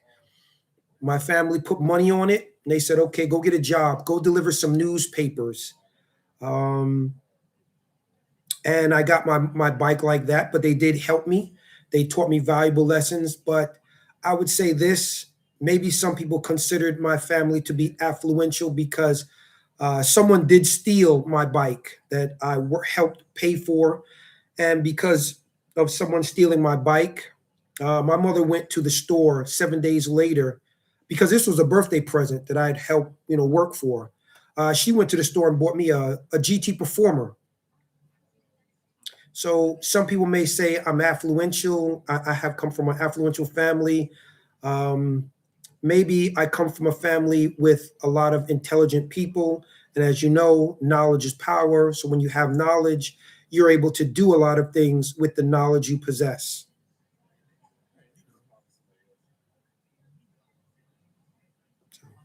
Education was something that was always promoted in my family to basically get a good education, or they said to get an education and an experience.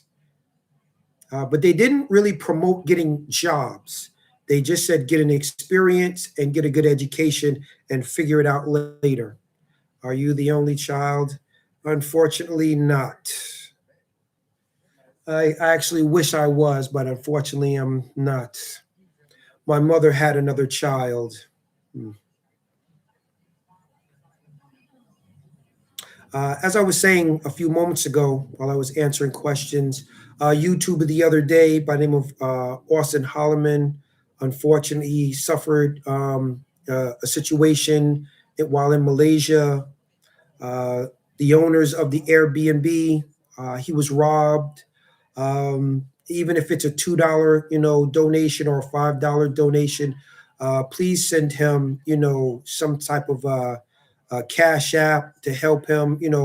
He got his laptop stolen, his camera stolen, and these things, these items weren't cheap.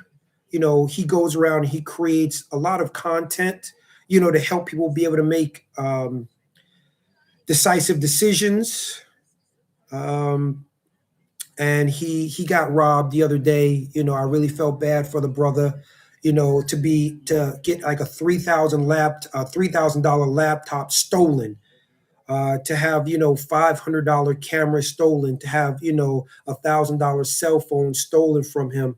I really felt really bad. So whether it be a $2 cash app or donation, $5 or whatever you can donate, please consider making a donation to the brother, so that he may be able to continually help other people who are interested in traveling abroad, who are interested in getting some type of insight of other countries before they go.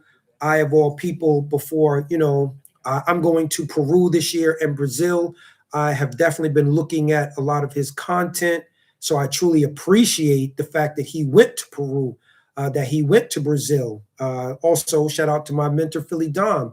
I appreciate the fact that they went to these countries, so that I can now look and gain references from some of the content that they've created. So I just ask everyone here, whether it be $2, $1, $5, whatever that you can contribute, please do contribute it. I'm sure they would appreciate it.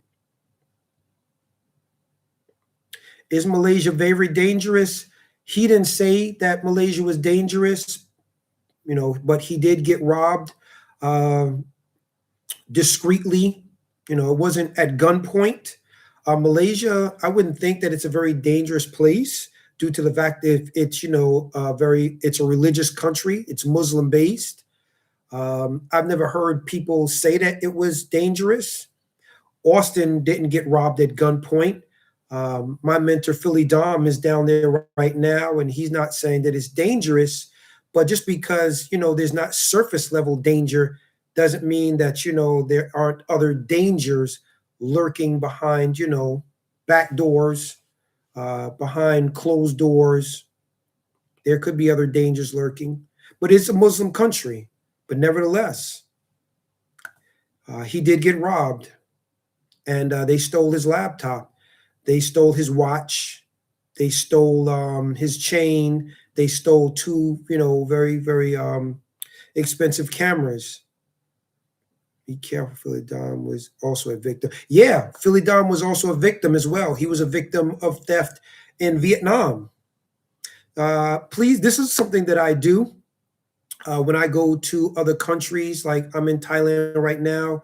I put the do not disturb sign on my hotel door. I don't want to be disturbed. I don't want people to come in to my room and see all of the things that, I have. For example, I have this product right here. Let's see. This is a law enforcement camera in some countries, and I can cut this camera on. And as long as it's plugged up, I can position this camera in certain places in the room, and I can utilize the room's Wi-Fi, and I can watch people while I'm out of the room from my cell phone. So as long as this device is connected to the room's Wi-Fi, and I have Wi-Fi on my cell phone or internet signal, I can actually watch what's going on inside of my room when I leave, and I can see if someone comes into my room. I can watch my belongings. So this is something that, I do recommend that some people consider investing in when they're traveling abroad. This has been something that I utilize, and I definitely highly recommend that if you feel uncomfortable leaving your belongings alone in an Airbnb, you can get a product like this. Plug it up, activate. You can Plug it up. There's an app, and you can pair it to your app and pair it to the local Wi-Fi. And basically, while you're out of your hotel room or Airbnb, you can now watch what's going on in your room 24 hours a day, as long as this has electricity, and you can watch your belongings, and you can also record what's going on as well.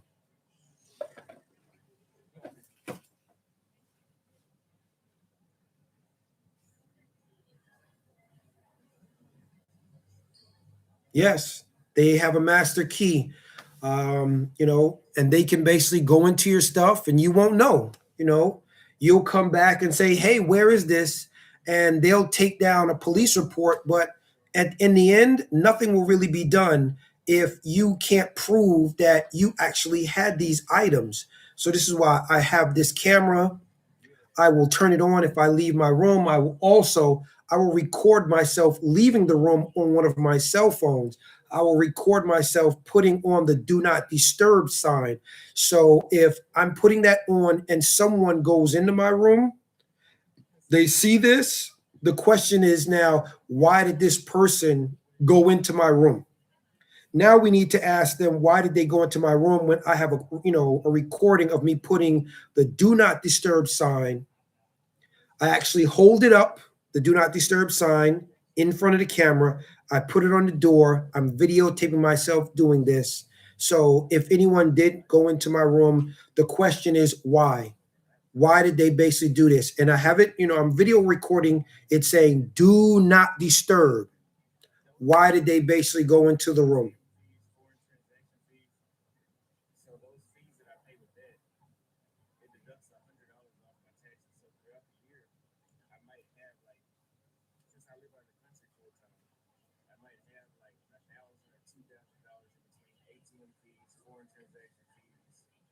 Instant transfer fees. And so if I do $2,000 worth of fees, which is fucking crazy, that's almost 3 months of rent where I'm staying at. Not really, just a little over 2.5 months.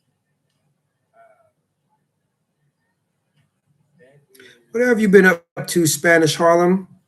I haven't been on here in a while. I haven't spoken to you in a while. What did you think about my last video that I posted a few days ago?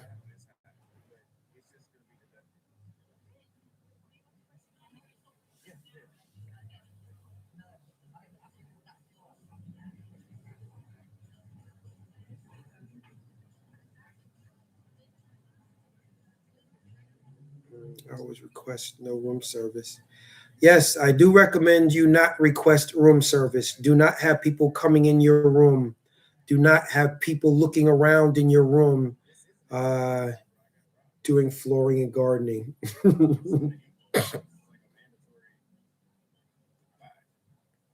So, quite the lady with the green thumb, aren't you? But definitely, I don't recommend it because, when people come into your room, they can look at things, they can survey your room. And, in certain places, there's nothing stopping them from taking it other than just, space and opportunity. I walk around with, several phones, one phone, two phones, three phones, because living in other countries, you may forget a cell phone, you may lose a cell phone. I actually have 4 cell phones, really. That's the other one. And these phones are backup phones. Anyway, I can't find my other phone, but somewhere around here. But actually, I have 4 phones, and 2 of these phones are like my main phones. And let's see, can I find it in here?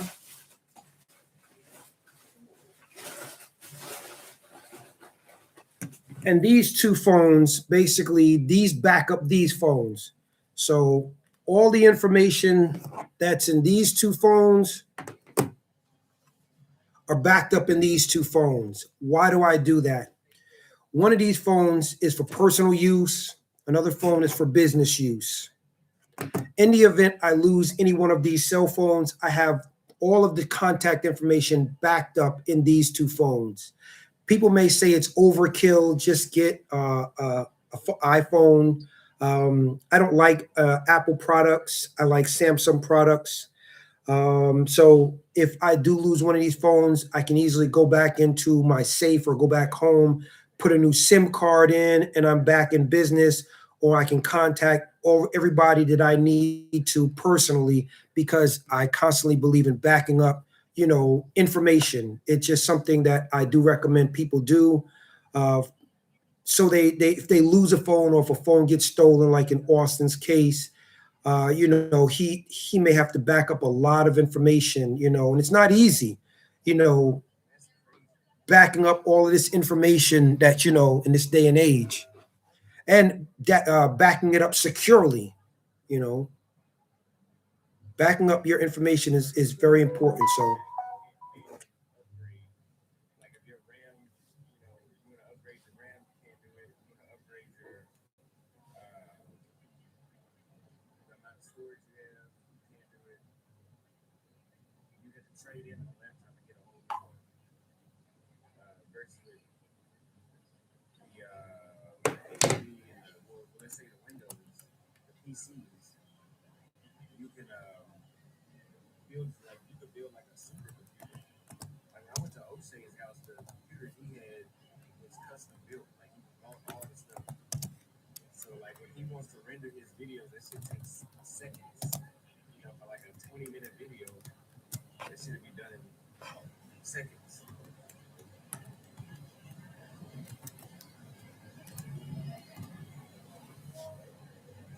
How much would this MacBook?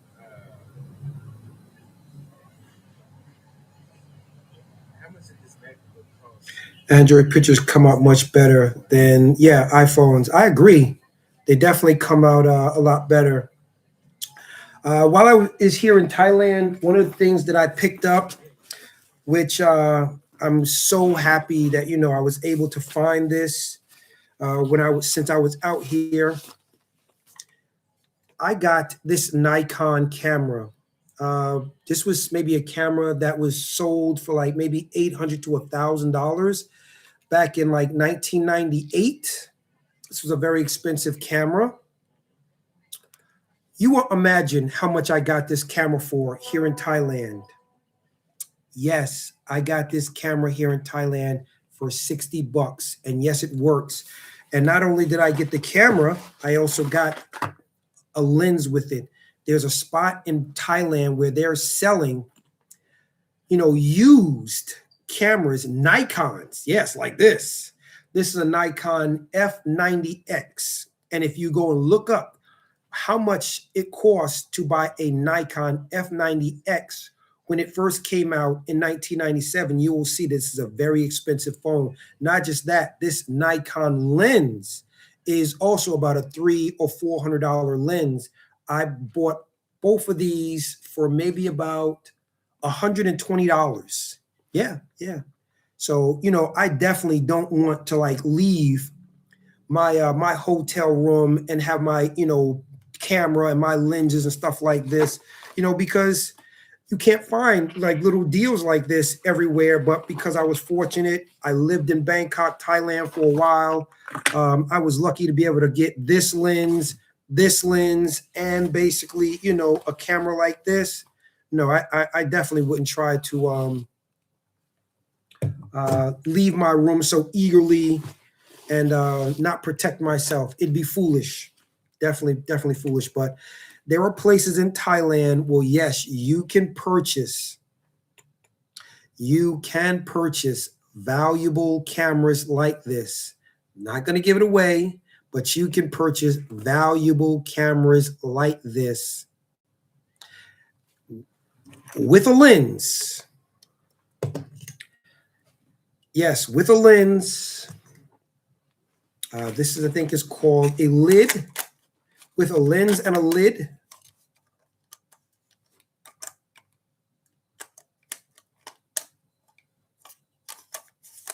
With a lens and a lid for $120 US. The bag comes sold separately. No, I actually went to the store and bought the Nikon bag after I got the camera and the lenses. So yes, photography is now my new hobby.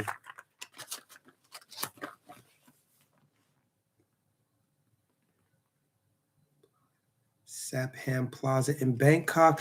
No, I didn't get this camera in Bangkok, but it was on the outskirts of Bangkok.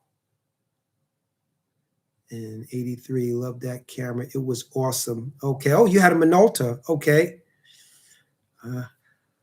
Hi. Okay. But how do you get your pictures developed? I don't know if there are places in America that develop the photos, but I did find like several places here in Bangkok, Thailand, that basically do still develop photos like that. Name of the place. I'll just give you the geographical area. It was in a place called Samut Prakan. Samut Prakan, which I think that's still Bangkok, but it's just in like one of the districts in Bangkok. If I'm not mistaken, I could be wrong, but that's the geographical area that I was able to find a place that sells a bunch of cameras like that. And I spent, as I said, $120 for this camera. And this is like $1,000 camera. And it came with the purchase of the camera, I was able to purchase the lens for, I think, like 4,000 baht. Because during on certain days, you go there, they have 50% off. And the day that I went, they told me how much the camera cost, and they said if I come back on this day, I'll be able to purchase this camera for 50% off. So I came back, and I was able to find, because there were multiple ones, I was able to get this camera for 50% off, and I paid about 4,000 baht for 2 Nikon lenses and a Nikon F90X camera. That was an effing steal. So I know some people may say, "Oh, you always talk so negatively about, Thailand." I am going to have a lot of things that some people may say it's all negative, but I do have some positive things to say. It just, being a foreigner and now speaking about 25% Thai, it sort of does bother you when you're able to hear things and you recognize that some of the things that you're hearing in that language aren't always positive. Now, there's a lot of positive things about Thailand that I probably will mention, and there will be a lot of negative things that may outweigh some of the positive things about Thailand. Unfortunately, coming here to Thailand, I have to admit, one of the problems that I know I had here in Thailand was coming here with a New York state of mind, retiring at 38 years old. I know I could not change the culture. That wasn't, something that I ever contemplated. But I did hope that meeting some people and them seeing that, oh, wow, you were able to retire at a young age. You traveled around the world. I've traveled to now 27 different countries. That they could look at that as a model to maybe consider as something worthwhile pursuing. And maybe it was a bad expectation to think that they would, look at my life or lifestyle and consider this was a model that they would be interested in, in pursuing. But they're comfortable here. Thais are very comfortable in their lifestyle. Is there a particular event that made you take the decision to leave? I started to realize when I stopped trying to make friends with Thai people, my stress levels dropped. I started to just stay inside more often instead of trying to interact with Thai people. Like, for example, I love Doritos. So instead of going to the store 4 times a week to buy Doritos, I said, you know what, just buy 4 bags of Doritos. So now I don't have to keep going to the store. Instead of buying, things fresh, like I would just say, you know what, I'm going to now, it's not going to go bad. I just have to turn the air conditioner on and keep it running, but I will just buy these things and stay inside more often. And I started to say, okay, I'm not stressed out as much, but I could be considered a recluse because I'm staying inside more often. I'm not stressed out. I now started to do exercises in my condo. I'm working more, and I realized like, wow, I'm not stressed out. And it was because I stopped interacting. So that was, the particular event that transpired. No more interaction resulted in less stress. And me observing the less stress that I had made me realize, okay,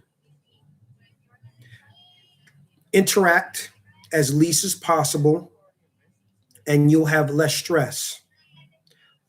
For example, while I was living in Thailand, people don't know this. I was renting a car twice a month and I was renting a motorcycle there. So, renting a car can be very stressful. Number one, because traffic there is very, very, very heavy. And while you're in a car, this isn't my car, it's a rental car. Maybe people who are motorcycles, they will ride by and maybe their mirror will hit the mirror of the car. Any scratches that happen to this, guess what?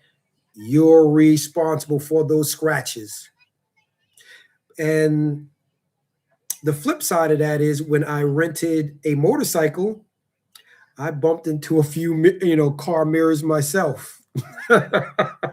So I sympathize, with me renting a car and having to pay for, bumping into people's mirrors because I'm like, oh, shoot, I rented a motorcycle, not a scooter, a motorcycle. And now I'm bumping and, you're moving fast through traffic.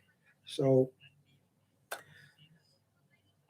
once I said I'm no longer going to rent the motorcycle because by renting it, yes, I enjoy riding motorcycles. I enjoy, the thrill of the speed.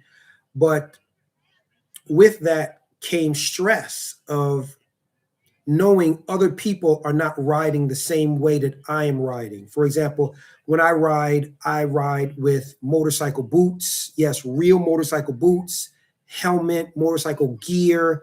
I'm looking like a stormtrooper out here.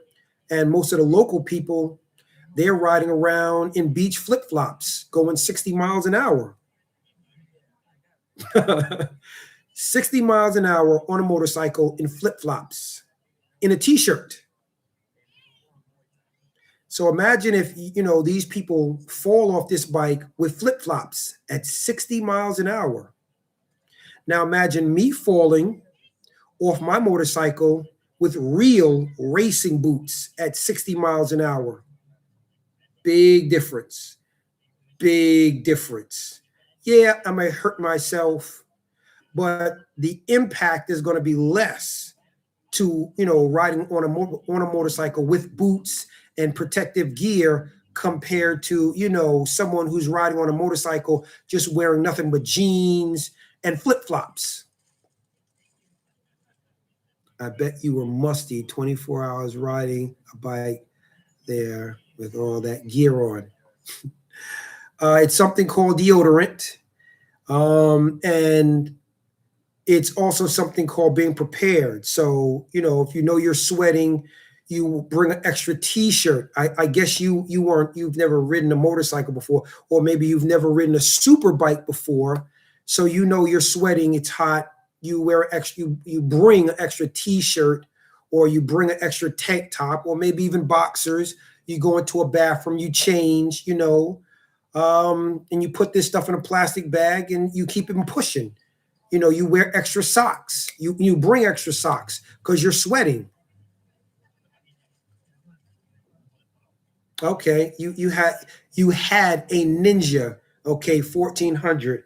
Well, I still have an MV Agusta. Yes, a MV Agusta F4. So you go look that bike up. 2011 MV Agusta F4. Mr. Ninja. Because anyone can go get a Ninja. Anyone. Go and buy yourself a brand new MV Agusta and look at the price tag. That's why some of the shirts that I made while I had my bike, they say in Italian, Vivere sim rimpianti, live life without regrets. The money that I spent on my super bike, which some people call a Ferrari on two wheels, um, I had to live life without regrets. Okay, you had a Triumph. Okay, real nice.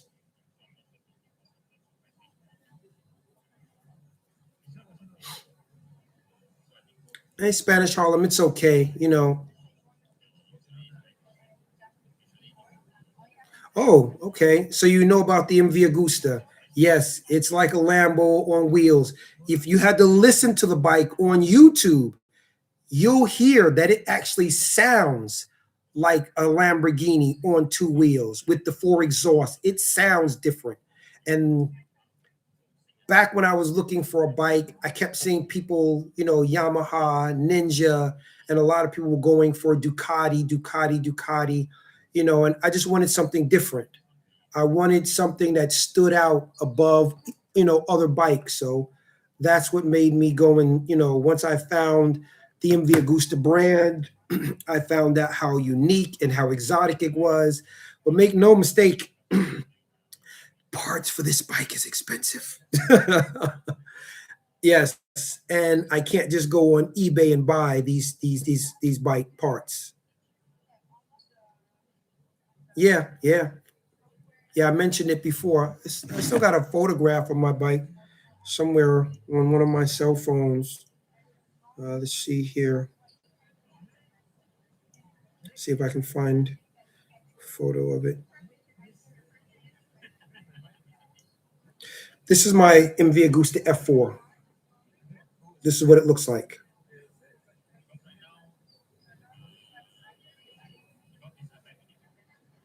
You can see basically when I close the cell phone, when I open it back up, you can see me sitting on it.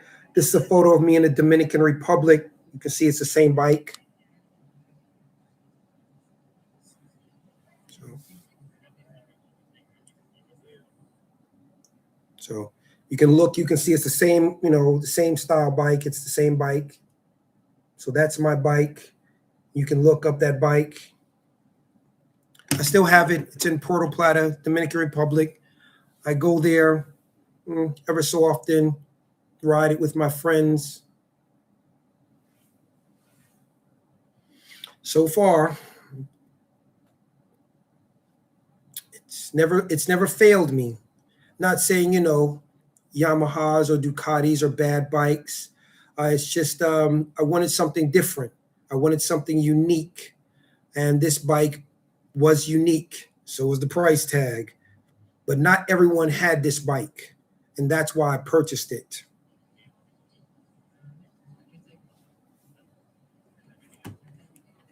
At the time, it was actually one of the fastest bikes in the world, topping out at 217 miles an hour, and that's stock. That's without any modifications. Stock. This bike goes 217 miles an hour. Have I ever taken it that fast? No, but I have done maybe like 174, 175 for about 12 seconds. And even maintaining that speed, 150, you know, that was really difficult because, you know, you have to be on a straightaway and there's only a few places in the Dominican Republic that, you know, you can actually take a bike up to 150 for 3 or 4 seconds or for maybe 5 or 6 seconds. So to basically be at, 174 for maybe 10 seconds, it's that's pretty fast, because little things you see very far away in the road that look like pebbles, those become SUVs or trucks real fast. Have you been to Harabacoa? Um, I think so. If Harabacoa is like the rainfalls, the waterfalls, not rainfalls, waterfalls outside of Puerto Plata, heading towards Santiago. So I think I have been to Jarabacoa, because there was a place that had these waterfalls, or well, yeah, it was waterfalls. It was like a mountain, and basically, I think that was Jarabacoa. Actually, there's another spot in DR that I like going to when I go back there this year to ride my bike. It was like another waterfall. A lot of people will actually sit in the waterfall, and people are actually bringing food. This spot is like right outside of Santiago, little heading towards Santo Domingo. It's a little place. You go there. Everyone parks their motorcycles. They play loud bachata and salsa and merengue music, some reggaeton, and they have waiters actually come into the waterfall while you're sitting there with your party and bring you food. Yo, it's just one of the coolest environments that I've been to. Something that a lot of people don't have in other places. Bonao. That's it. La Vega. That's it. Yes. The place that basically is close to La Vega. Yep, my ex was from Bonao and La Vega. So if you pass La Vega on this highway heading to Bonao, yep, I think it's in Bonao. You have to make a right turn and go in this like up and down, but you have to go down like this steep little hill, and you park your motorcycles, and basically it's just like like this waterfall, like a lake, but I call it more or less like a waterfall because the water is constantly moving downward, and they got a whole bunch of tables out there, and just everyone's out there just having a good time. And yes, it is close to La Vega. I think it's in Bonao. Yep. You love Luis Vargas bachata. Yes, my cousin actually does too. He's actually a professional dancer with a company called Piel Carnel. Yes, Piel Carnel. He's a professional dancer. So he actually does salsa and bachata for that dance school. Sí, es posible. Tienes razón.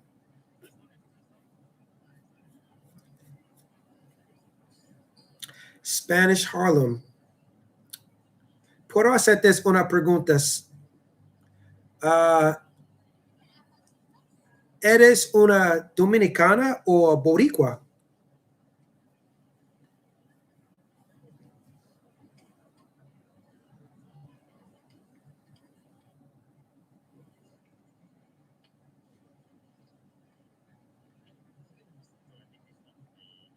Because Spanish Harlem is Boricua territory. That's not Fort Washington. You hear? So Spanish Harlem between 123rd Street and 110th Street on the east side. That's Spanish Harlem, 110th and 123rd on the east side of Harlem. That's Spanish Harlem, all the way up to Central Park, east. A little Puerto Rican. Okay, Boricua. A little Boricua. Okay. A little Puerto Rican.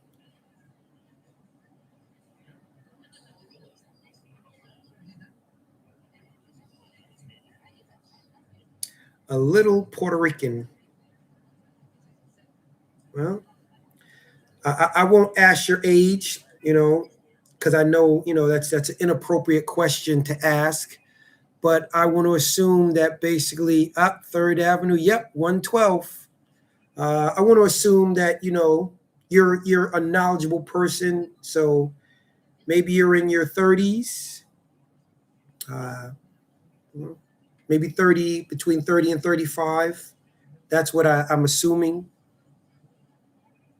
You don't have to tell me your age, I'm just going to assume that you're between age 30, 35 years old.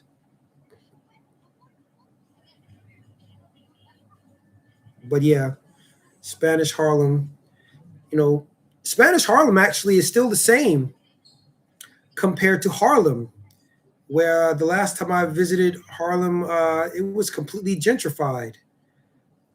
Completely gentrified. You see Caucasian people walking around Spanish Harlem like, yeah, we've colonized it.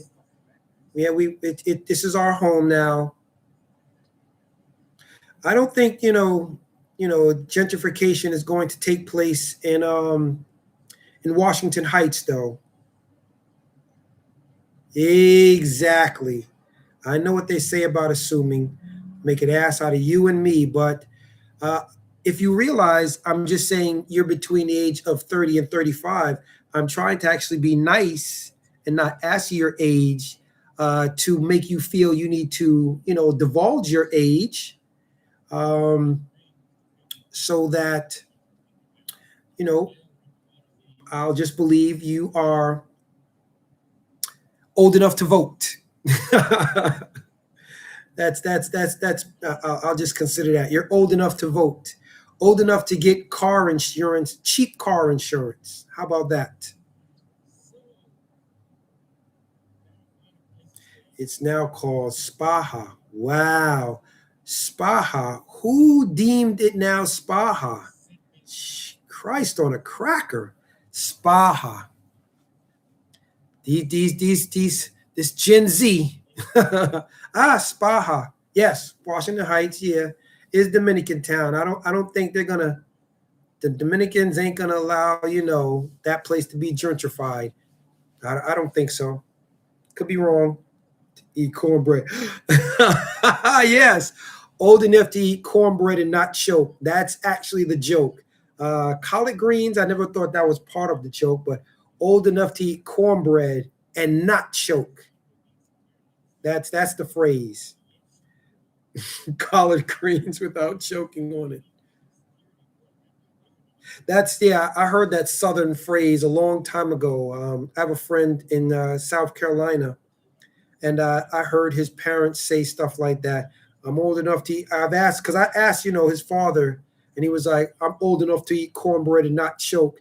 And I never understood what that meant, but I do get it now.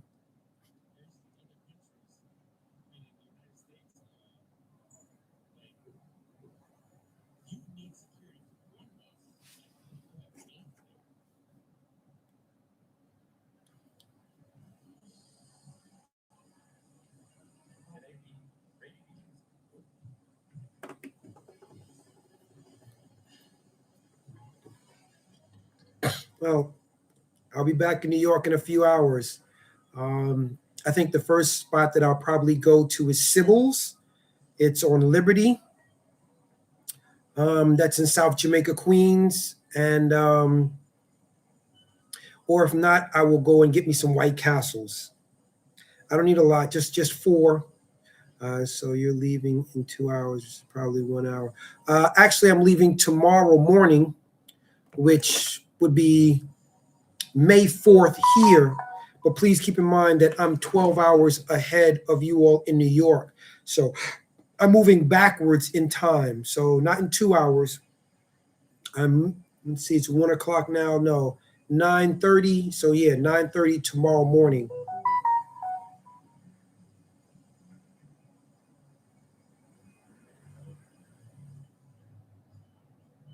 Yeah, I've had enough Junior's cheesecake, but my first thing is going to be maybe some White Castles, or I will go to Sybil's, not Junior's. Junior's will probably be later on in the month. But yeah, you're in Jacksonville, Florida. Yeah, I didn't forget. You're up north in Floridianville with the Jaguars.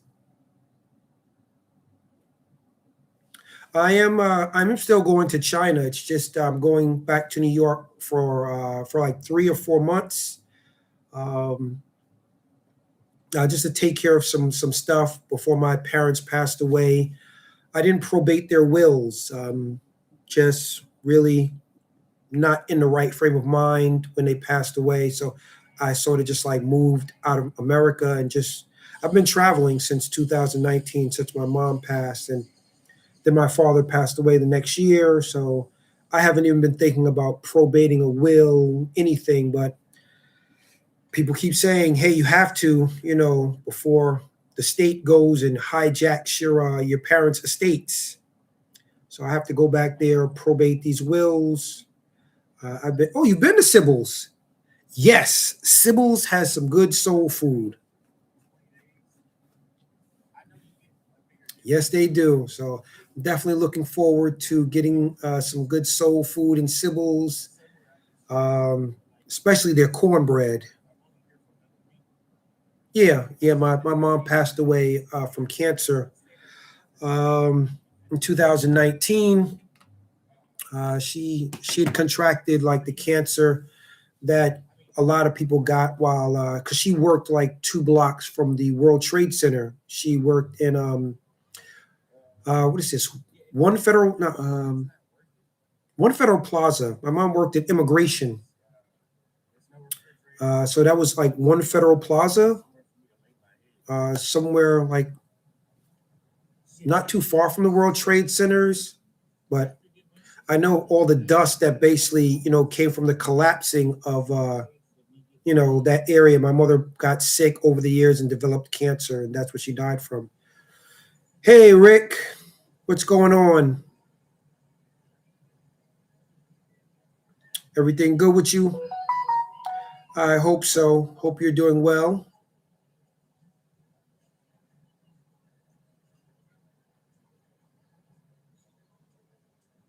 Really? Yes, I have 2 years ago. Oh,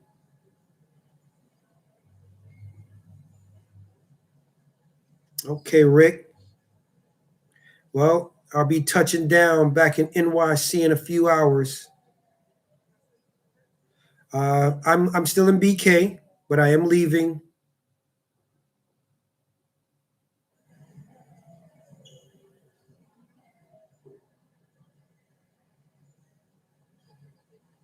Okay.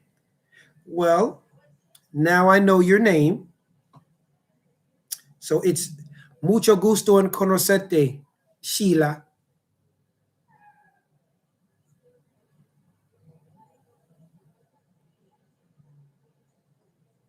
But yeah, Rick, I'm still in BK for a few more hours. All my stuff is packed. So it's time to now go to the airport, throw all this baggage on an airplane. Hopefully it has enough it has enough fuel in the air to basically get us to Japan. Then we'll sit there for about 4 hours, and from there we'll take a flight back to New York.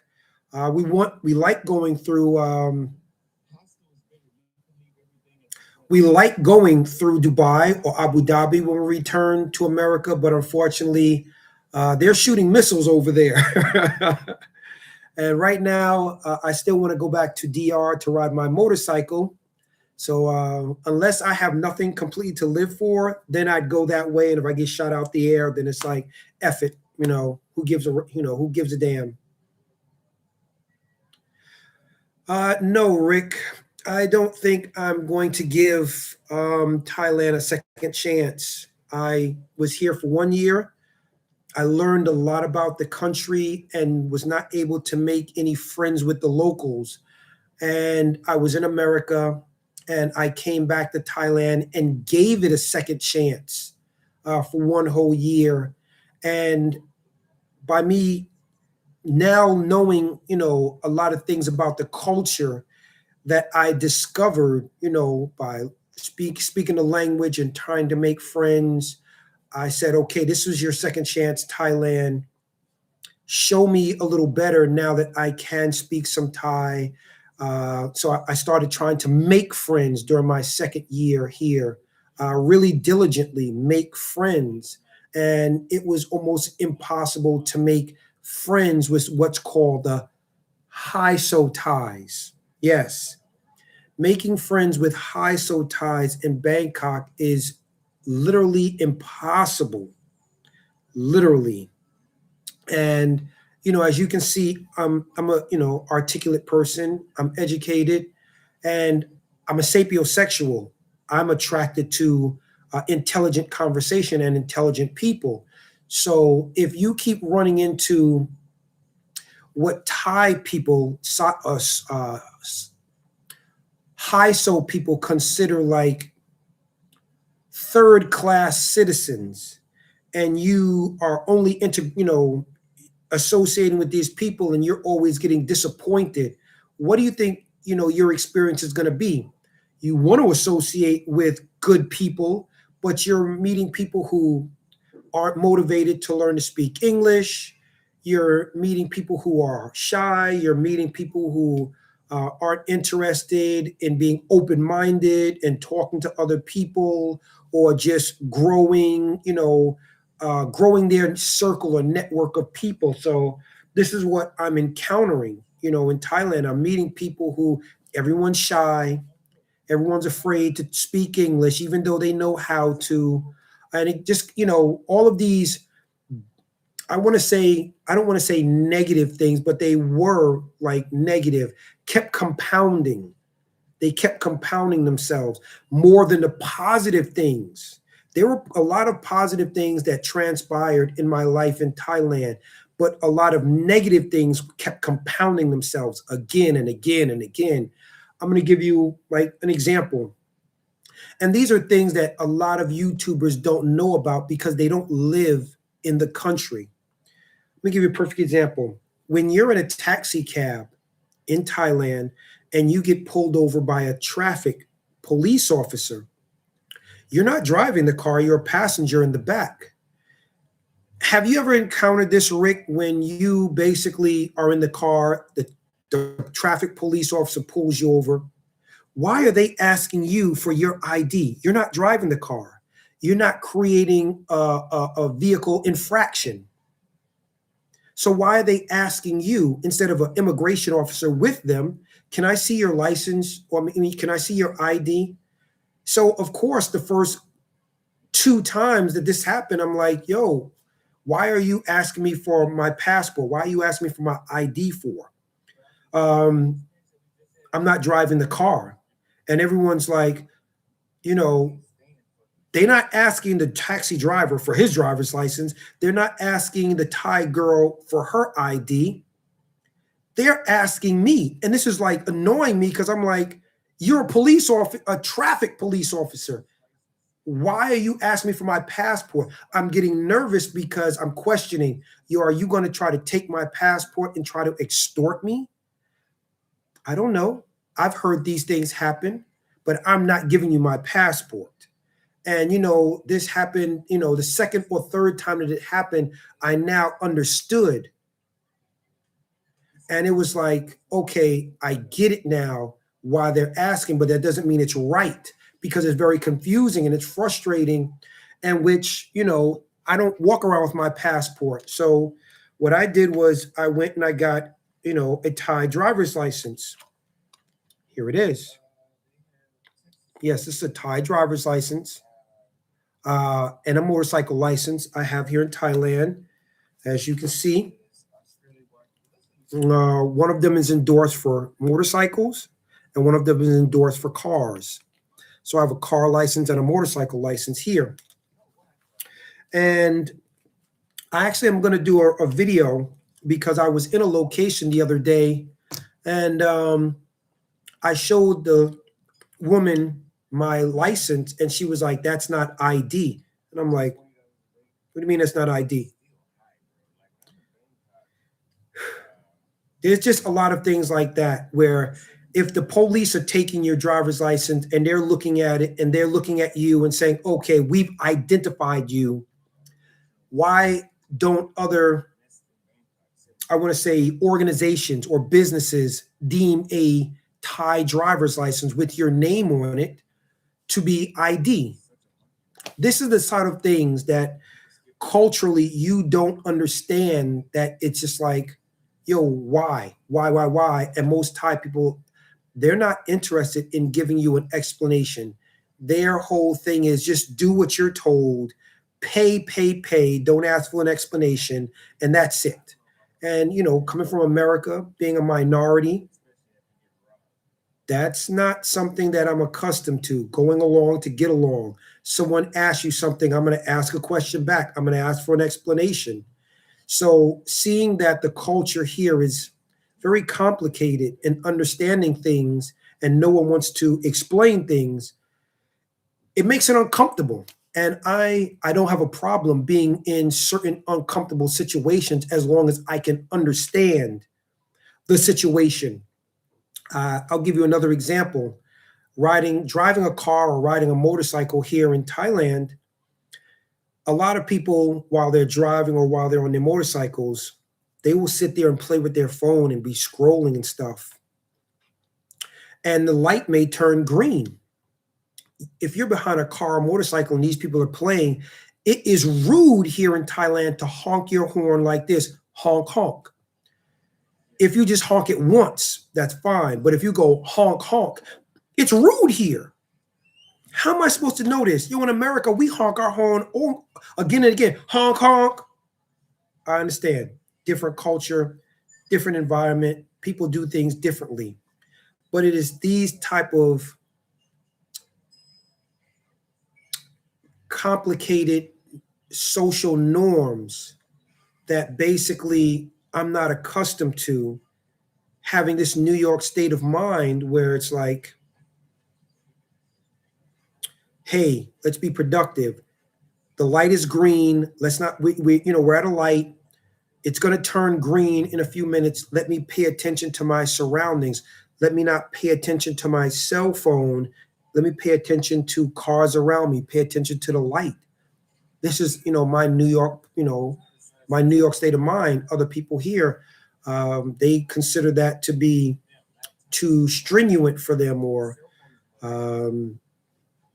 just too dominating. It's too direct. So I had to, take in consideration, maybe my persona coming from a place like New York is part of the problem. And if I'm not willing to accept or change some of the dysfunction that I see there, and they look at some of the things I'm doing as being dysfunctional, I'm seeing indifferences that maybe can't be fixed or resolved. You keep saying, we're going here and we're going there, and we are going to do this and we're going to do that to other people. Haven't you ever spoken Oye Sheila, haven't you ever spoken in the third party sometimes? Yeah, we're going to do that a little later, or haven't you ever gone into a grocery store and you're shopping and you ask yourself, you pick up some food and say, there's a lot of sugar in this. Who are you talking to? Yourself or to the can of Goya? Who are you talking to? Or you pick up something, you're reading, oh, this isn't healthy at all. Who are you talking to? The box of Pop-Tarts or to yourself? Please know that, psychologically, all humans possess these three characteristics. It's called the id, the ego, and superego. So whenever I refer to we're going to, I'm just conscious aware of my other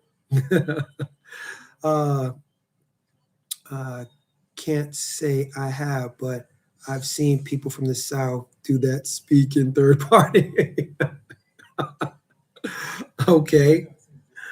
Yeah, a lot of people say things, some things as you, very difficult to befriend high soul ties. Yeah, Rick, it is. Did you ever consider doing short courses at a university? No, I didn't. But I did go to a class to learn to speak Thai. I wasn't aware that, I could sign up for a university doing stuff like volunteer work. Rick, no, I didn't do any volunteer work. I feel I was, walking around, trying to have conversations with normal people, just asking questions. But no one ever advised me about going to a local college to take up a course at the university or doing volunteer work. There was, a lack of information that I was discovering from certain ties to even know that these things were even in existence. One coworker in Birmingham office in Alabama should be like, you did this and you did that. I said, I did. And she said, no, you did other. Okay, Sheila, I get it. I get it. And that taxi drivers was smuggling people and asked for your passport. Listen, I was just scared. I didn't know why a traffic police officer was asking me for my passport. They're a traffic officer. I'm sitting in the back of a car, I'm a passenger, so I'm like, no, I'm not giving you my passport. You're not an immigration officer. You have not identified yourself as immigration. And again, this is the New York state of mind thinking like, you're not immigration. Why are you asking me for my passport? I'm not driving. So, of course, I immediately became defensive. Again, is it right? No. But later on, I found out that, you know what? I should have just complied, but I'm not accustomed to just complying, even with law enforcement, if you don't identify yourself. If you don't identify yourself as immigration, and I'm asking myself, well, why am I giving you my passport? I'm not doing anything. Why am I just doing that? People are saying, oh, well, you have to. And I'm like, why do I have to? I'm not doing anything. I'm not driving the car. This is a traffic police officer asking me for my passport. Does that make sense to you? You're not driving. A traffic police officer pulls over this taxi and is asking you for your ID.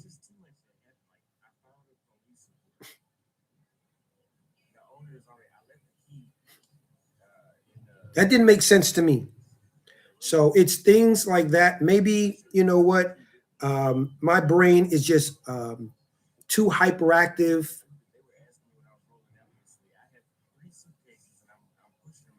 Who knows? I don't want to say the complete problem is all Thai people. I have to look at basically my upbringing, how I was raised, the way I think, the way I do things, and say, this could be a part of the problem instead of just simply pointing the finger at specific people in general. This is the problem instead of saying, no, you're the problem, you're the problem, you're the problem, you're the problem. Because it's easy to point the finger at someone, but if you understand the situation, maybe you can point the finger at the situation as being the problem instead of pointing the finger at the individual, because pointing your finger at the situation is almost pointing the finger at the individual. But where did this person maybe get their understanding in order for them to believe that it was okay as a traffic officer to say, hey, give me your life, give me your passport. I need it to identify you, even though you're not driving. And they never ever asked the person I was with, if I was with a young Thai person, they never asked them for their ID, only me.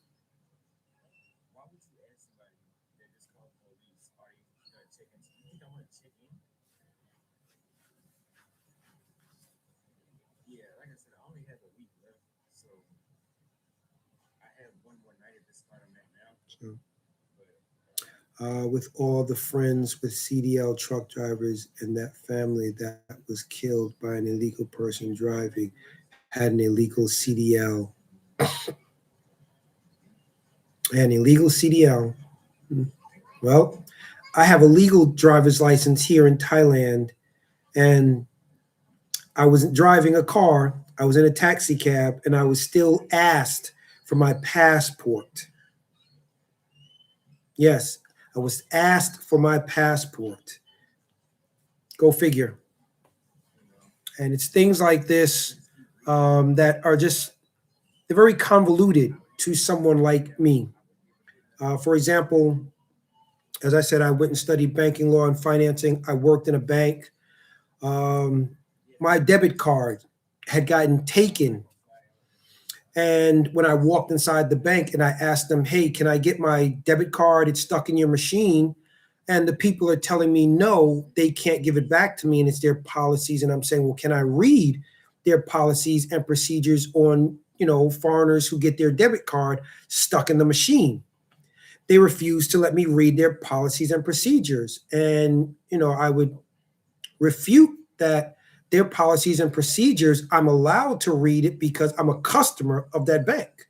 So if you got policies that say that, as a customer of the bank, why aren't I allowed to read these policies that you saying can't be broken? I'm a customer, not just a customer because I'm withdrawing money, but whenever I go, for example, I try to save on ATM fees. So I have a bank account in Bangkok, Thailand. So they have an app on this phone where you can basically go up and you can withdraw money. I have an ATM machine. There's the app, and I never really used the function, but now I started to use it afterwards. Once someone showed me that, oh, you don't have to use your debit card. You just have money sent to your bank account, your local bank account, and then you can withdraw money with your app. Yeah, you can withdraw money with your app without using your debit card.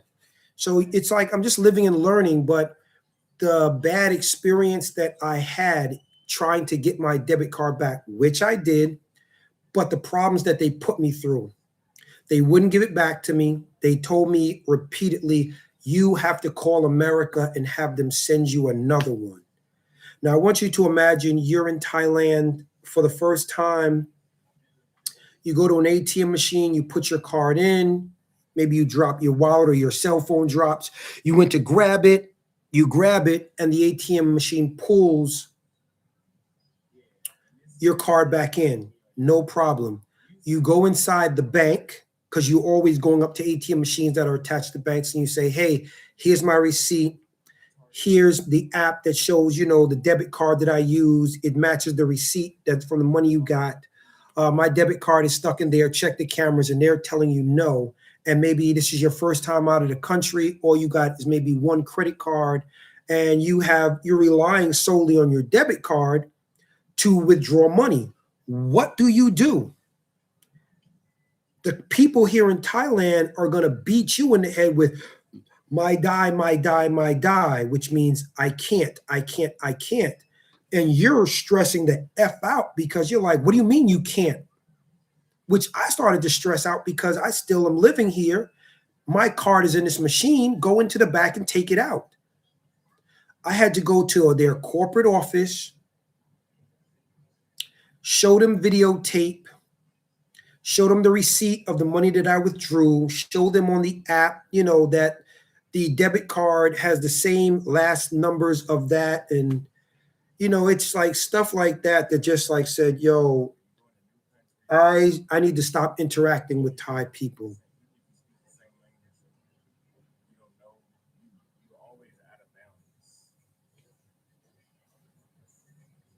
It's a lot of things, as I said, a lot of people don't recognize, they don't realize, and it's a convoluted situation because, I understand there's a language barrier, the language barrier and the lack of proficiency in Thai can lead to feelings, I feel isolated. I feel frustrated, as a foreigner.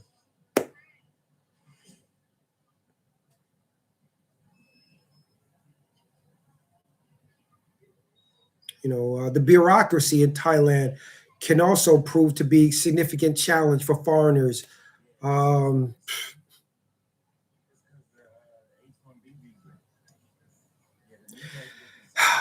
All I can say is the intricacies of the Thai legal system can lead to frustration and delusionment, amongst a lot of foreigners, you know, and it can contribute to, a person's decision to leave the country.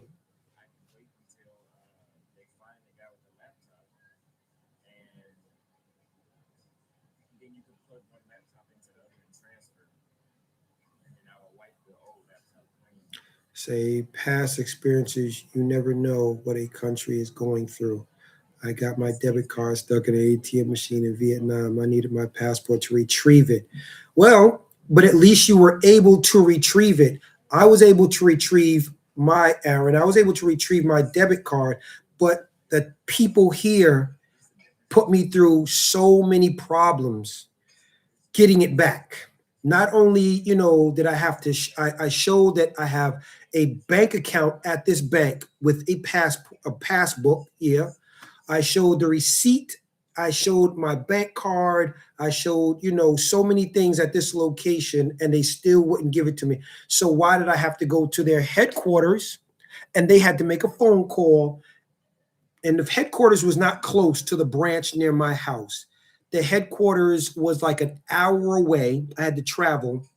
Then just to travel an hour back towards my location close to my house to get my debit card. Look at the amount of time and money that I had to waste to basically, get a result.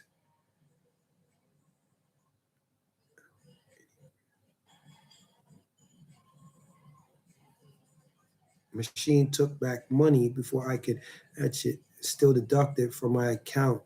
Too much hustle to get money back. I get it, Rick. And I know you're saying, I shouldn't allow one or two um, bad apples spoil my experience in Thailand, but it wasn't just, one or two experiences. It was multiple experiences compounding each other. And when you meet certain high so Thais and they're talking about they feel sorry for you. And I'm saying, yeah, you feel sorry for me, but it's weird that I can't make friends with some of these individuals so that my experiences moving forward could get better. They would never get better because when I had these situations, maybe if I had a Thai friend who was educated, articulate, and not afraid to say, oh, yes, I have a Black American friend, officer, what is the problem, and explain things, maybe life there would be a lot easier, a lot better.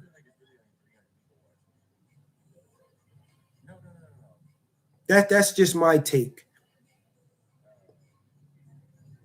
That's just my take. Without having or being around individuals who would, not be afraid to speak to, somebody on your behalf, it takes its toll because, I don't speak the language proficiently, only just 25%. Some people tell me maybe the tone that I'm saying things in, I'm saying it too high, so I'm changing, the expression, and then it's I whisper too low. I'm changing the expression of what I want to say, and it's just like, ugh. I'm just trying to remember what I need to say, not how to say it, and it's a lot. I don't have a Thai girlfriend. Most of the women in Thailand, it's not easy to find a decent young woman in Thailand that is not, under the influence of what is most people know as white worship. I couldn't find any of those. And any young Thai women that I could meet, that I did meet, they told me that they were not interested in a relationship. For example, I know the college where there are stewardesses. They go to this school to become, an employee at working at airlines. I uncovered this one day and started frequently going by there just so I could meet intelligent people and have conversations. And after about 2 months of going there and trying to meet people, and I actually got a phone number from one young lady or a line ID, and started to talk to her, sent a message. She read it and never ever responded back to me. So that told me, that experience, after all of the time of me investing, of trying to build relationships with intelligent people, productive people, that these individuals were not really interested in dealing or building friendships or relationships with a lot of foreigners. They weren't interested. So what am I going to do? Keep on running around, investing time into speaking to people in Thai, trying to make friends when people are showing you by actions? No, I'm not interested. They'll give you their phone number. And then when you contact them, they won't reply back.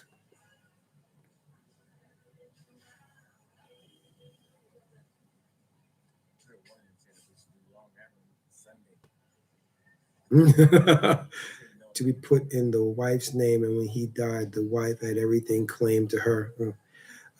Honestly, think if you'd been doing YouTube earlier, I'm not sure, Rick. I'm not sure. Maybe, possibly. Who knows? It's almost 3 a.m. here in South Florida. About to fall asleep. Okay. Thank you very much, Sheila. Más tarde.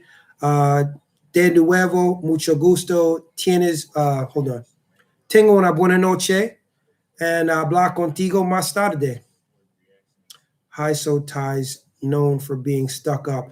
Yes, High So Ties are known for being stuck up, but there are some American people who think I'm stuck up because of my vocabulary, and I'm not stuck up. I'm one of the most, loquacious and gregarious people in the world, but look how I speak. I normally utilize SAT words to express a thought or a paragraph instead of explaining myself. I utilize this vocabulary to express myself succinctly or esoterically. But once again, have a good night, Sheila. Sleep well.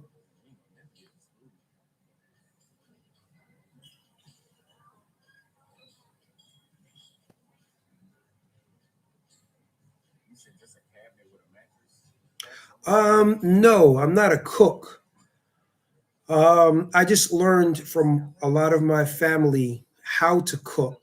A lot of the men in my family, for example, my father, uncles that I had, they were really good cooks. So, and the women in their family were also good cooks. So sometimes, when I had to stay over my aunt's house, she wasn't home yet. My uncle made me some food. Maybe if I got home from school and I went to my other uncle's house because my mother was at work, my father was at work. Maybe my aunt cooked, maybe my uncle cooked. My father also cooked food. My mother also cooked. So, being a inquisitive child, watching them, I used to always ask, "Can I help?"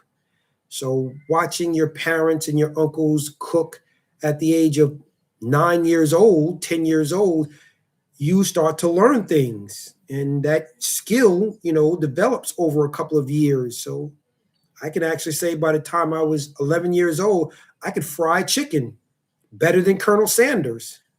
Yeah, I could fry chicken and not burn it.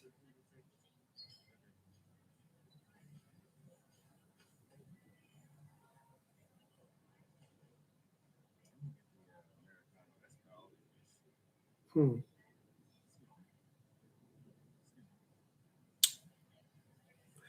That's, well, I don't want to say travel blogging because I think that market is being oversaturated. Some people do day trading, and they make money off of day trading, which can be done. Some people may do drop shipping. There are various ways to create residual income. I would say one of the best things a person could consider doing is purchasing some property. Yeah, teaching English. Yeah, that's actually a realistic way. Go to countries that will hire you teaching English. There's someone who actually offered me a job teaching English in Vietnam, and I thank him very much for the offer. And once I, finish, what I need to do in America, Vietnam is certainly a place that I'm considering going to because I'm being offered a job to teach English there, which would help me integrate into their society and be able to talk to people, instead of me trying to just talk to strangers who are looking at me like, I don't know you, get away from me, ill. Hi, so Vietnamese. We'll see. We'll see. Hi, so Vietnamese. So, right. I would definitely recommend people purchasing property and utilizing that property as a source of income, because that's what I did. I utilized my property as a source of income to be able to live in other countries, and I also utilize, my knowledge of banking law to help people open up, businesses and acquire business credit.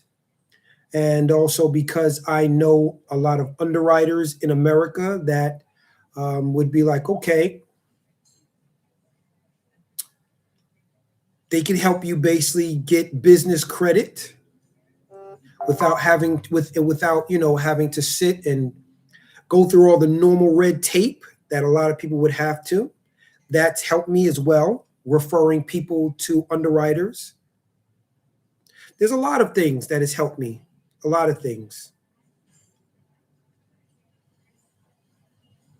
Yeah. And I've been able to leverage that, that background and information. Um, you know, unfortunately, like I have, people that look for my knowledge and my experience. And I have a person in America right now. He gets clients, and we've been helping them, repair their credit. We've been helping them sue people.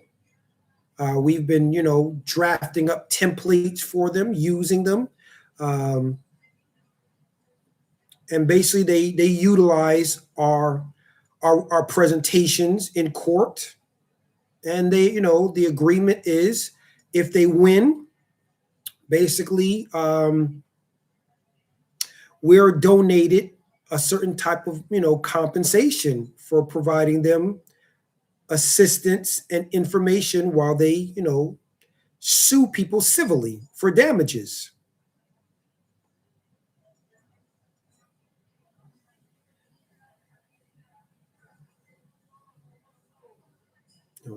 There's a lot of laws that protect consumers, and a lot of people don't know that their rights or are being violated, or that there are protocols in place. There are actually, congressional laws in place that are there to protect consumers. And because most consumers aren't even aware of a lot of these laws or these, federal regulations, they can go after a lot of companies for breach of contract. Yes, a lot of, these institutions, they have contracts. Some of them are federal contracts because they're mandated by law to operate under this agreement in order for them to be in business. I'll give you an example. The FDIC has a contract with the United States Federal Corporation. And when some people hear the word United States Federal Corporation, what's that? That's the municipality known as the 10 Mile Square in DC. That's what the United States is. It is the municipality within the 10 Mile Square called Washington, D.C. That is the federal corporation of America. It's called the United States. And anyone who doubts that, they can look up Section 3002, I think it's 15A of Title 28 USC. Again, that's section. So you put SEC if you want to look it up, dot 3002, and then in parentheses, I think it's 15A or 14A of Title 28 USC, and you will see what is the legal definition of the United States. So look on, I think that's the Cornell Law website. You scroll down to 14A or 15A. It'll tell you the legal definition. It'll say a federal corporation. The legal definition of the United States is a federal corporation. And this fact is backed up in a document called the Articles of Incorporation. You will see it lists right there. The United States is also known as a corporate municipality called the District of Columbia. You come back to NYC, good times, nothing beats. Yes, nothing beats NYC in the spring and in the summertime. Amen. But we're not going to stay there long. We just have, some work to do. And once we, finish up that work, we're going to go to Dominican Republic, ride our motorcycle, maybe visit Peru for about 30 days or so. I've never been there. Go down to Brazil and stay there for about 30 days. And then we definitely want to go to China. So while we're in America, we'll go to the Chinese embassy, get a visa, visit there, see if we even like it there, if we don't like it there, and then come to Vietnam.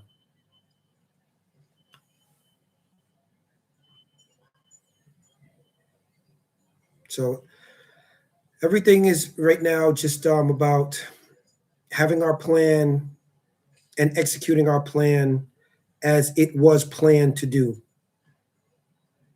But it is now 2:00 in the afternoon here.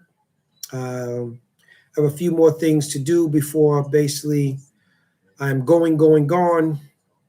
So this is BA, compadre of the one and only Philly Dom.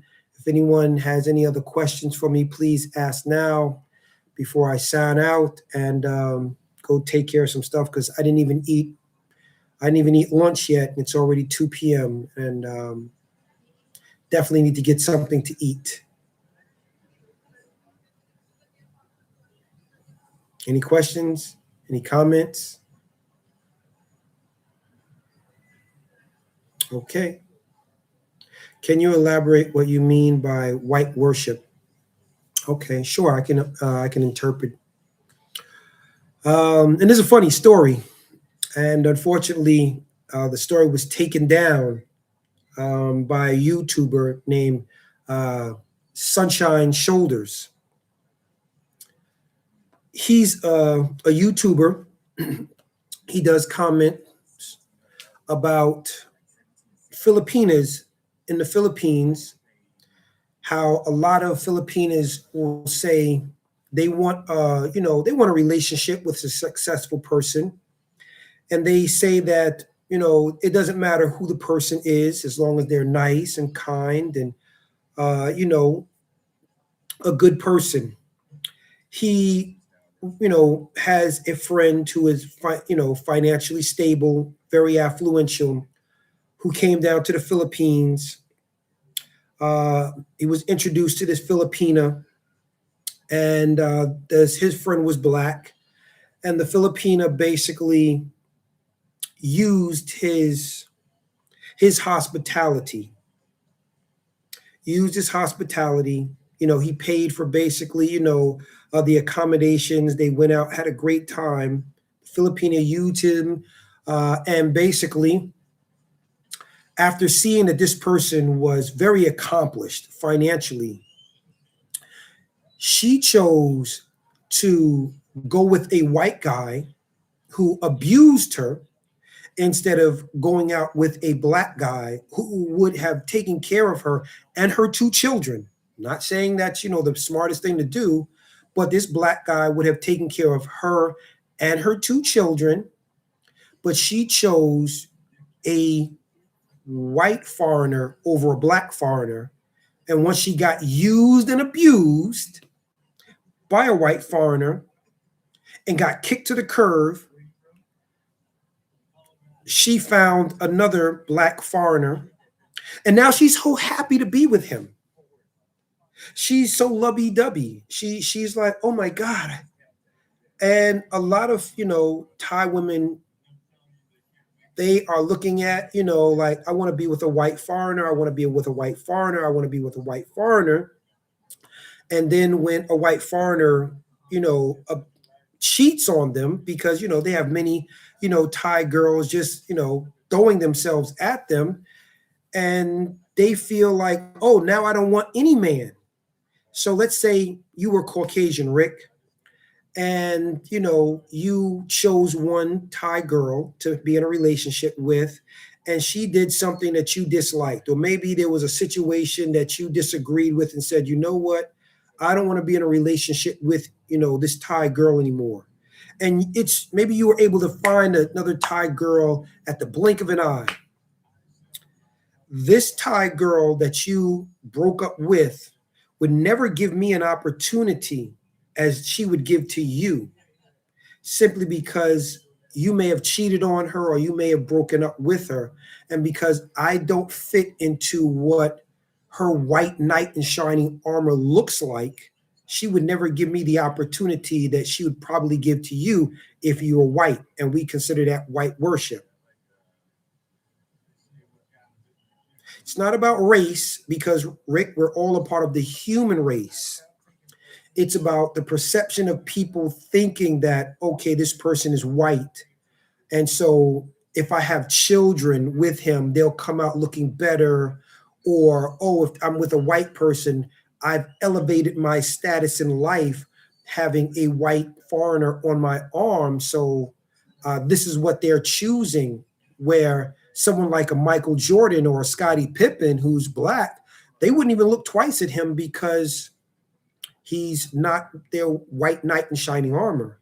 He doesn't fit into what society in their culture is acceptable.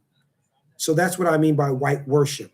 And it's funny because I see so many Caucasian guys, they're in the sunlight trying to get a tan. So many, white women or white guys, whether they be a European or American, out in the sun trying to get a tan. They'd like to be, a little brown. And Asian people look at them and they go and say, you're crazy. I'm going to use an umbrella and I'm going to walk around because I don't want to get brown or tan. And white people are looking at you all saying, looking at black people saying, I want to get tanned. I want some color to my, skin. And Caucasian, Asian people are like, oh, no, I want to be white. Yes. Yeah, exactly. Caucasian people spend a lot of money in sunbeds risking cancer just to get brown. But guess what? Asian people are using all types of skincare products to keep their skin white, or they'll use an umbrella or cover up, wear all these hot clothes. And Caucasian people are like, I don't want to look like that. I want to tan. I want to look brown. I want to look like, I have, a complexion. So you see how basically, like, it's funny. Some Caucasian people want to have a complexion like black people, yet Asian people want to be like white people. Mind blowing, but it is what it is, Rick. It is what it is. I can't, I can't understand that thinking. And I'm not biased or racist or prejudiced, because I got too many Caucasian people in my family growing up that I can't say, oh, I don't like this. What? My auntie is the greatest in the world. Guess what? She was white. Yeah, I had some black, some brown uncles, and I come from a mixed family. So how do I sit there and look like this and this and go, when I got just as much as love, but I can distinguish the difference very quickly on why some other people may sit and say, oh, I want this more than that. And I'm looking at it in real time. And there are so many people on YouTube also talking about things like this. Yeah, it is. It is associated with that being poor. But again, look at Michael Jordan. Does he look poor? Uh, Look at the late great Michael Jackson. Although he bleached his skin, or they say it was a pigmentation, is he poor? Look at Chris Tucker. Is he poor? Look at Allen Iverson. Is he poor? Look at Shaquille O'Neal. All of these people, do they look poor? It's an outdated way of thinking and an insular way of thinking. Insular. And that's one of the reasons, that's just one of various reasons why I know that my personality in Thailand clash. There's a lot of indifferences, and it's just not the country for a lot of people. Visiting Thailand is probably great. Living here long term for people who are progressive and productive and come here and want to be productive and do things, it may not be easy for you, because, for example, going to a place like Home Pro, I'm going there, I'm looking for spray paint of a certain color. In America, I can go to Home Depot and find a spray paint any color. In Home Pro, they only have a specific types of basic paints. And if you want anything different, you got to go on Lazada or Shopee. And I don't have to. I don't want to wait. At least you gave a good try. Found out. Yeah, I found out for myself.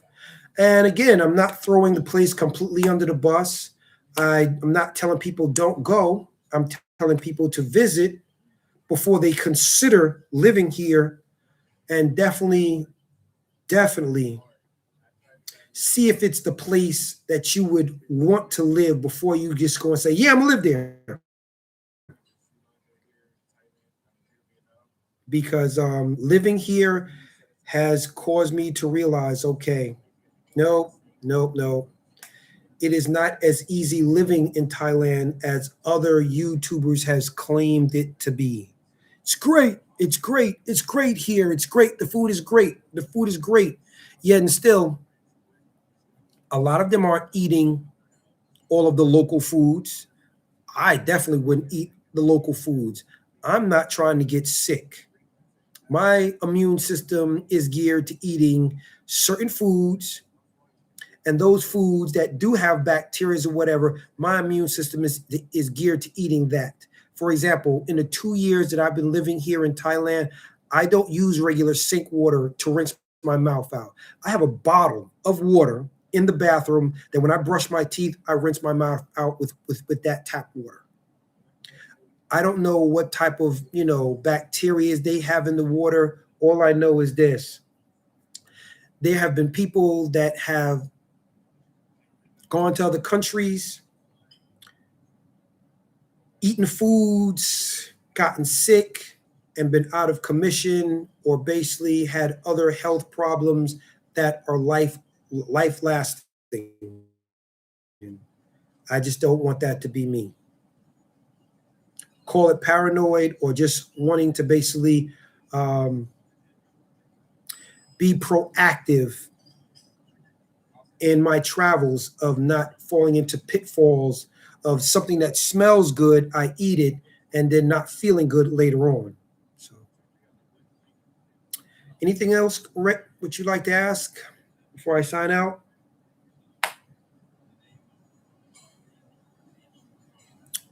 Okay.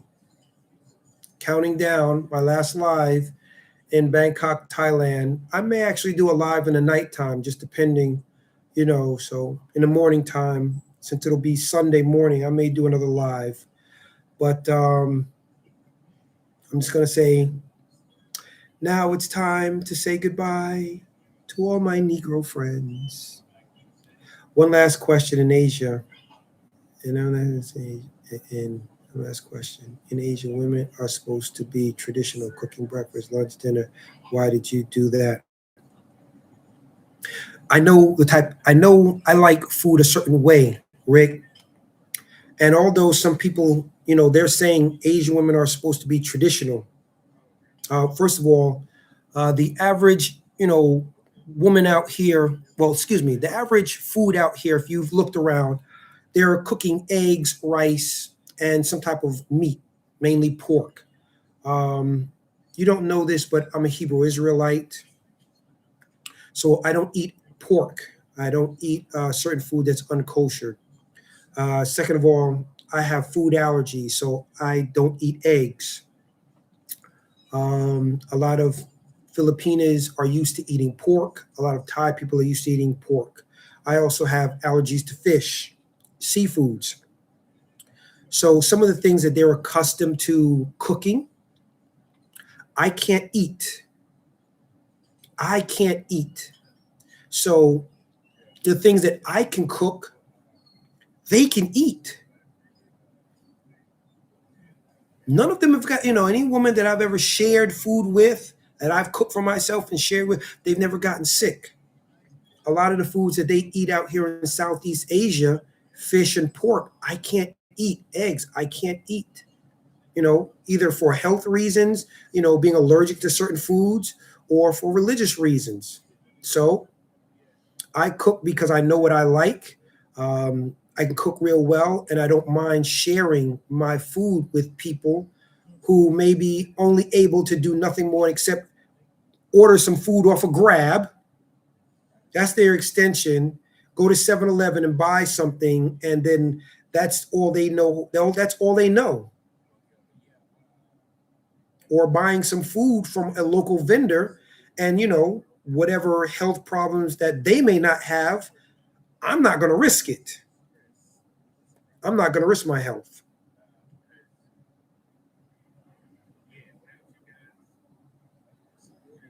Yeah, I get it. They feel like, oh, you're a simp, you're cooking and stuff like this. I'm cooking for me.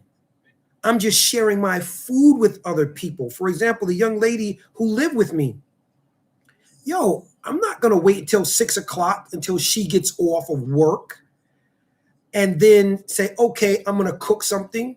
I'm going to cook for me. She gets off work. Guess what? She's coming to spend a night over my house. The food, there's some food. And I'm not trusting her cooking because I allowed her to cook for me twice. She doesn't know how to cook, some of the dishes that I know how to cook. She know a few dishes in the Philippines, which, required seafood, which I can't eat, utilizing eggs, which I'm allergic to. She didn't, she wasn't aware of, cooking something like eggplant parmesan. Yes, utilizing eggplants to make like a lasagna. She didn't know how to make that. That's one of my favorite dishes. And when, I made that, and shared it with her, she was astonished that, someone could actually make eggplant taste like meat. She lived with me. I'm cooking for myself. So, she's coming over. What am I supposed to do? Go make your own food? The food is there. It's already cooked. Now, there were times, you know, she would contact me and says, "Hey, what are you doing?" I'm chilling. I'm just watching TV. I'm doing something. Can you make some lunch for me? I'm coming back, which was code for I want some food, but I want also some sex as well. Why not cook some food? She's coming home to give you some and take the food back to work and eat it. But she never asked me for money. I was never like most dudes in Pattaya. I wasn't doing like this. Never. I never gave her any money, and she never asked for any money. She never asked me for any money. Not one time did she ever say, "My family needs help." So, shit, All you're asking me for sometime is we wake up in the morning. Oh, yo, I'm in the shower. I'm going to be late. Why was she running late? Because she was allowing me to do that. And now she got to jump in the shower. I'm running late. Can you make me some food or prepare something for me? Sure. Make some food. Here, bye. Hey, I'm hungry. You gonna cook? Can I come over? Yeah. Because I already know.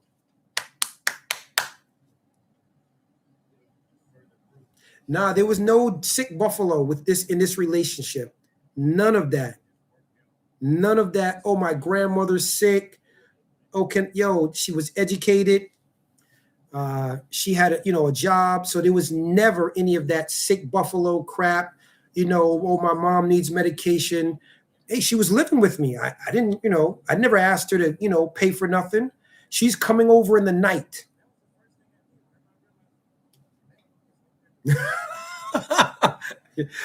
Yeah, guys are in Pattaya going into debt, giving women money because the relationship in Thailand is so transactional.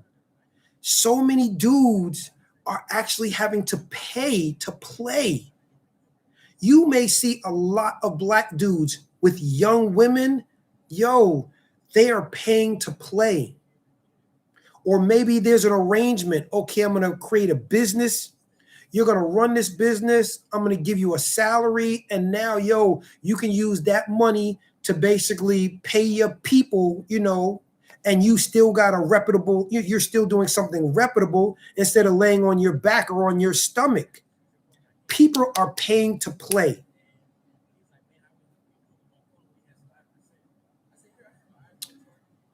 Yes, there is.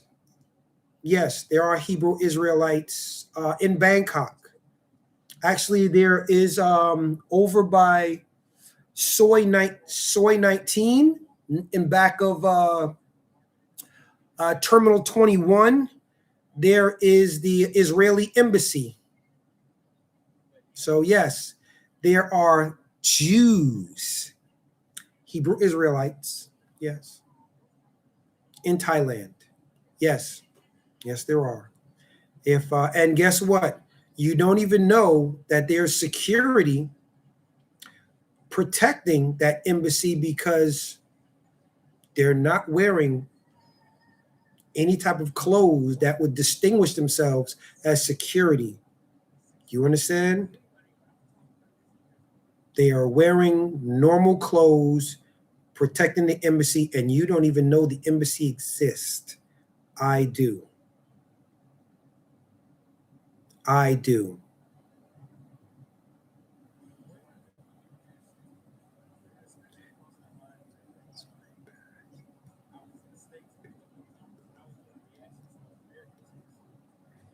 Exactly. This is what I mean. Like, he creates a business for her to be able to earn money, and she's still asking for an allowance of 30,000 baht. I'm not going to do that.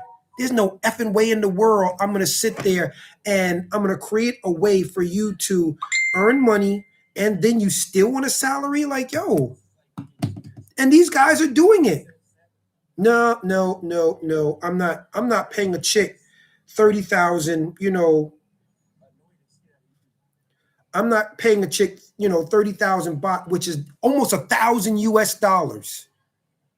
And I'm going to open up a business for her. And they call me a simp. They call me a simp because I'm like, yo, I want to lead with my personality. I want to lead basically with, with my charm, my knowledge, my value, because I feel I have value, to bring to, the table. I have value. I literally have value. My knowledge, most Thai women don't even realize because, they're women who don't have an education, how quickly my knowledge can turn their life completely around. And it's like, for example, maybe some people would have called me wrong, but I knew if I met a high so Thai or just a educated Thai woman who had a job, I know I could help her where she would not have to work anymore. Yeah, I'm watching Austin Holloman do a live right now.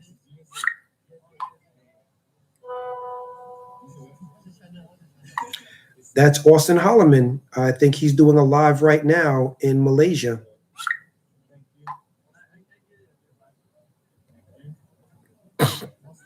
Um, as I said, I feel that Thai women,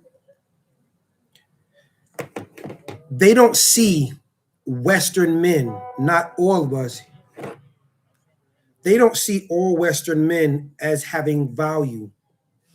Um, they definitely don't see black men as having value unless you are buying drinks at the bar, spending money on their drinks and on their lifestyle of looking better than other Asians.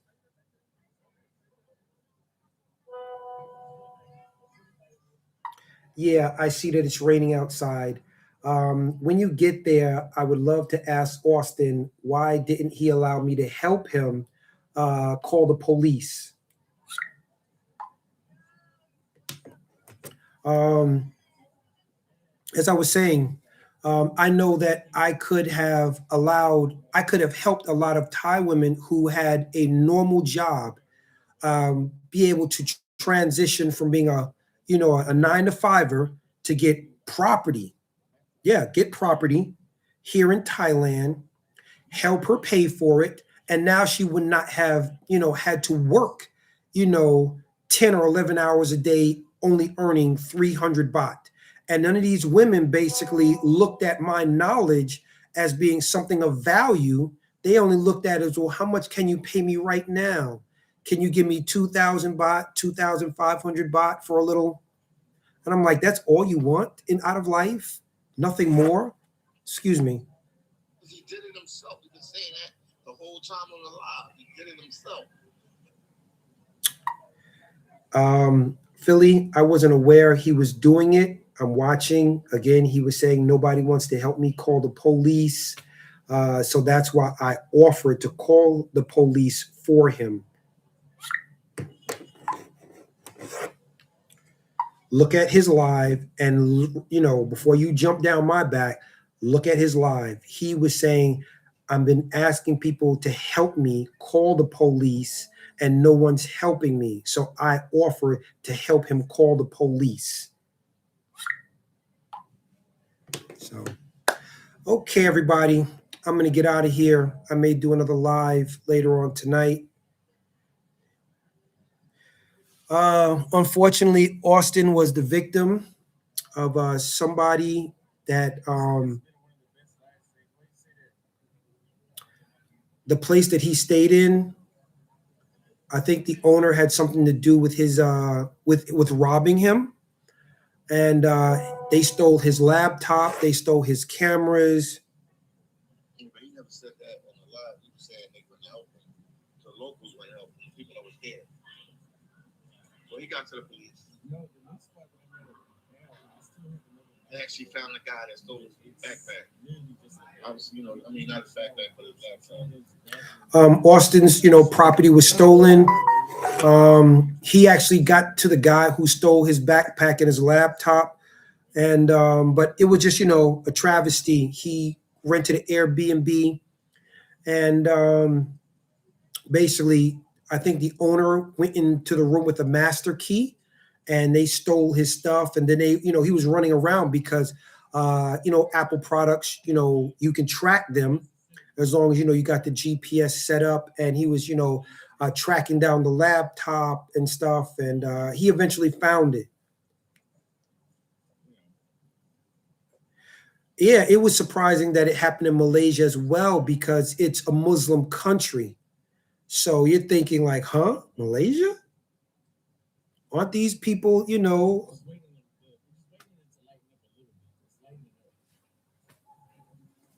aren't they under these values of Allah? Well, He said, "Well, you got items stolen for people like the stream." Yeah, he saying y'all need to hit the cash app. so Michael Stern said he would send something. they have harsh punishments for stealing. Well, hopefully this person gets a harsh experience for stealing. Right now, Philly Dom just told me he's about to meet Austin Holloman in about 30 minutes. So, I'm just watching Austin Holloman. He's doing a live right now. It's raining and he's about to meet Philly Dom. So I guess they're going to be doing a live together real soon. Yeah, he has Apple tracking. So he was actually, tracking the device around for a while and they actually found, his stuff. So luckily, he has, Apple tracking. He got his stuff back. He got his bag back. But, it's just a travesty that he's trying to provide content for people, foreigners to come to different countries. And here it is, these people steal his stuff and they don't realize that he's providing a conduit for a lot of these, foreign countries to be able to have foreign tourists.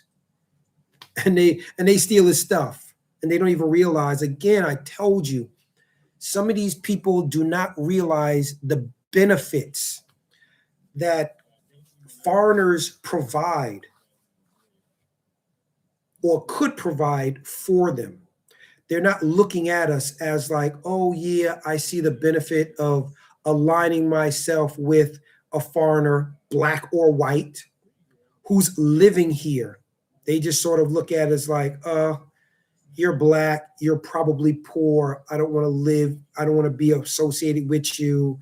I'm like, wow, really? Wow. So let's say Michael Jordan in his prime walk past, a Thai girl and they don't even know it's Michael Jordan after maybe he's already won 2 or 3 rings. They would look down upon him because he's dark skinned. They would look down upon him because he's black. Wesley Snipes, they would look down upon him. Mr. Blade himself, they would look down upon these people. Really?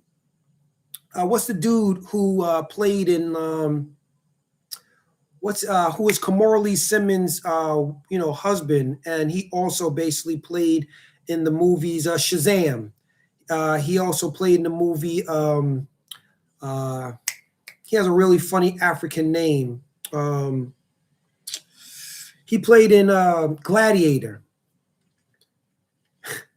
So because he's dark skinned, he's poor.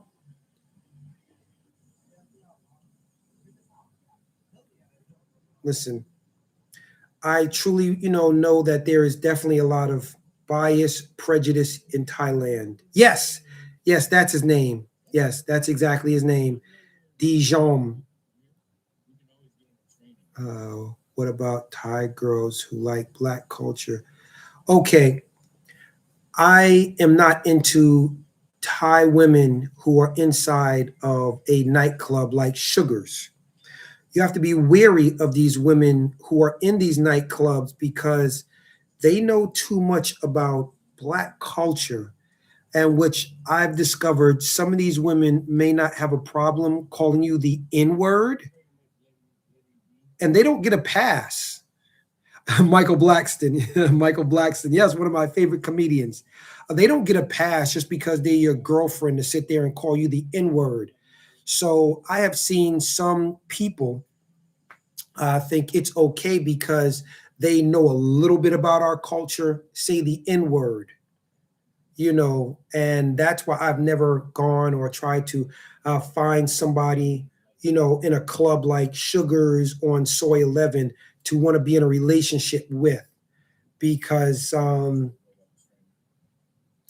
just want someone who is open-minded and who basically is like, you know what, I like anybody who basically is just a decent person.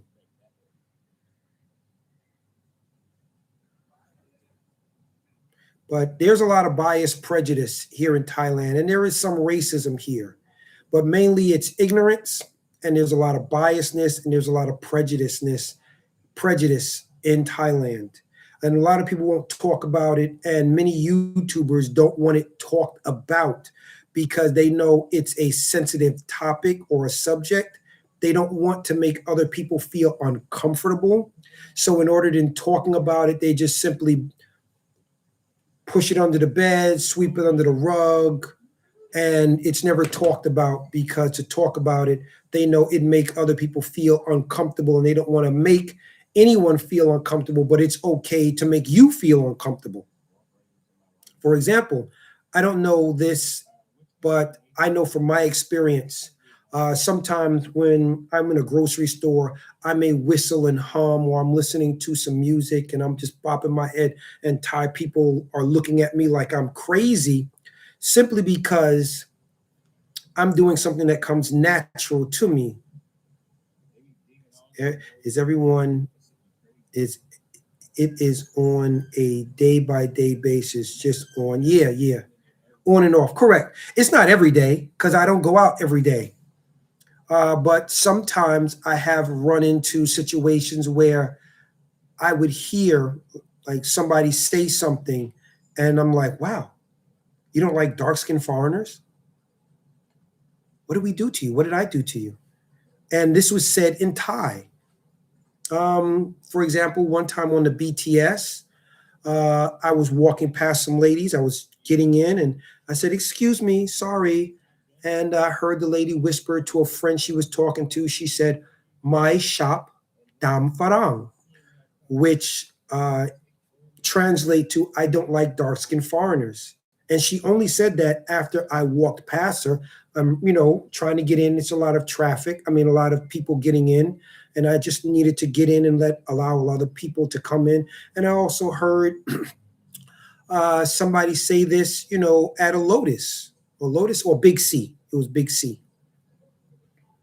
So that's the downsides of not being ignorant. Ignorance is blissful. Learning how to speak Thai can definitely put you in a situation where you can dislike a lot of people as a result of understanding things that they are saying to you.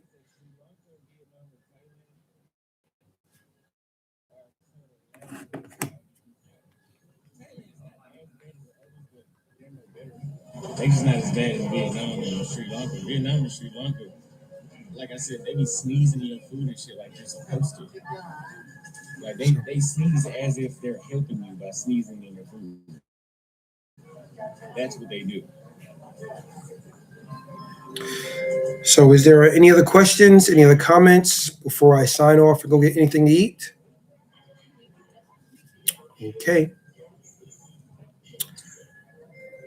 10, 9, 8, 7, 6, 5, 4, 3, 2, 1.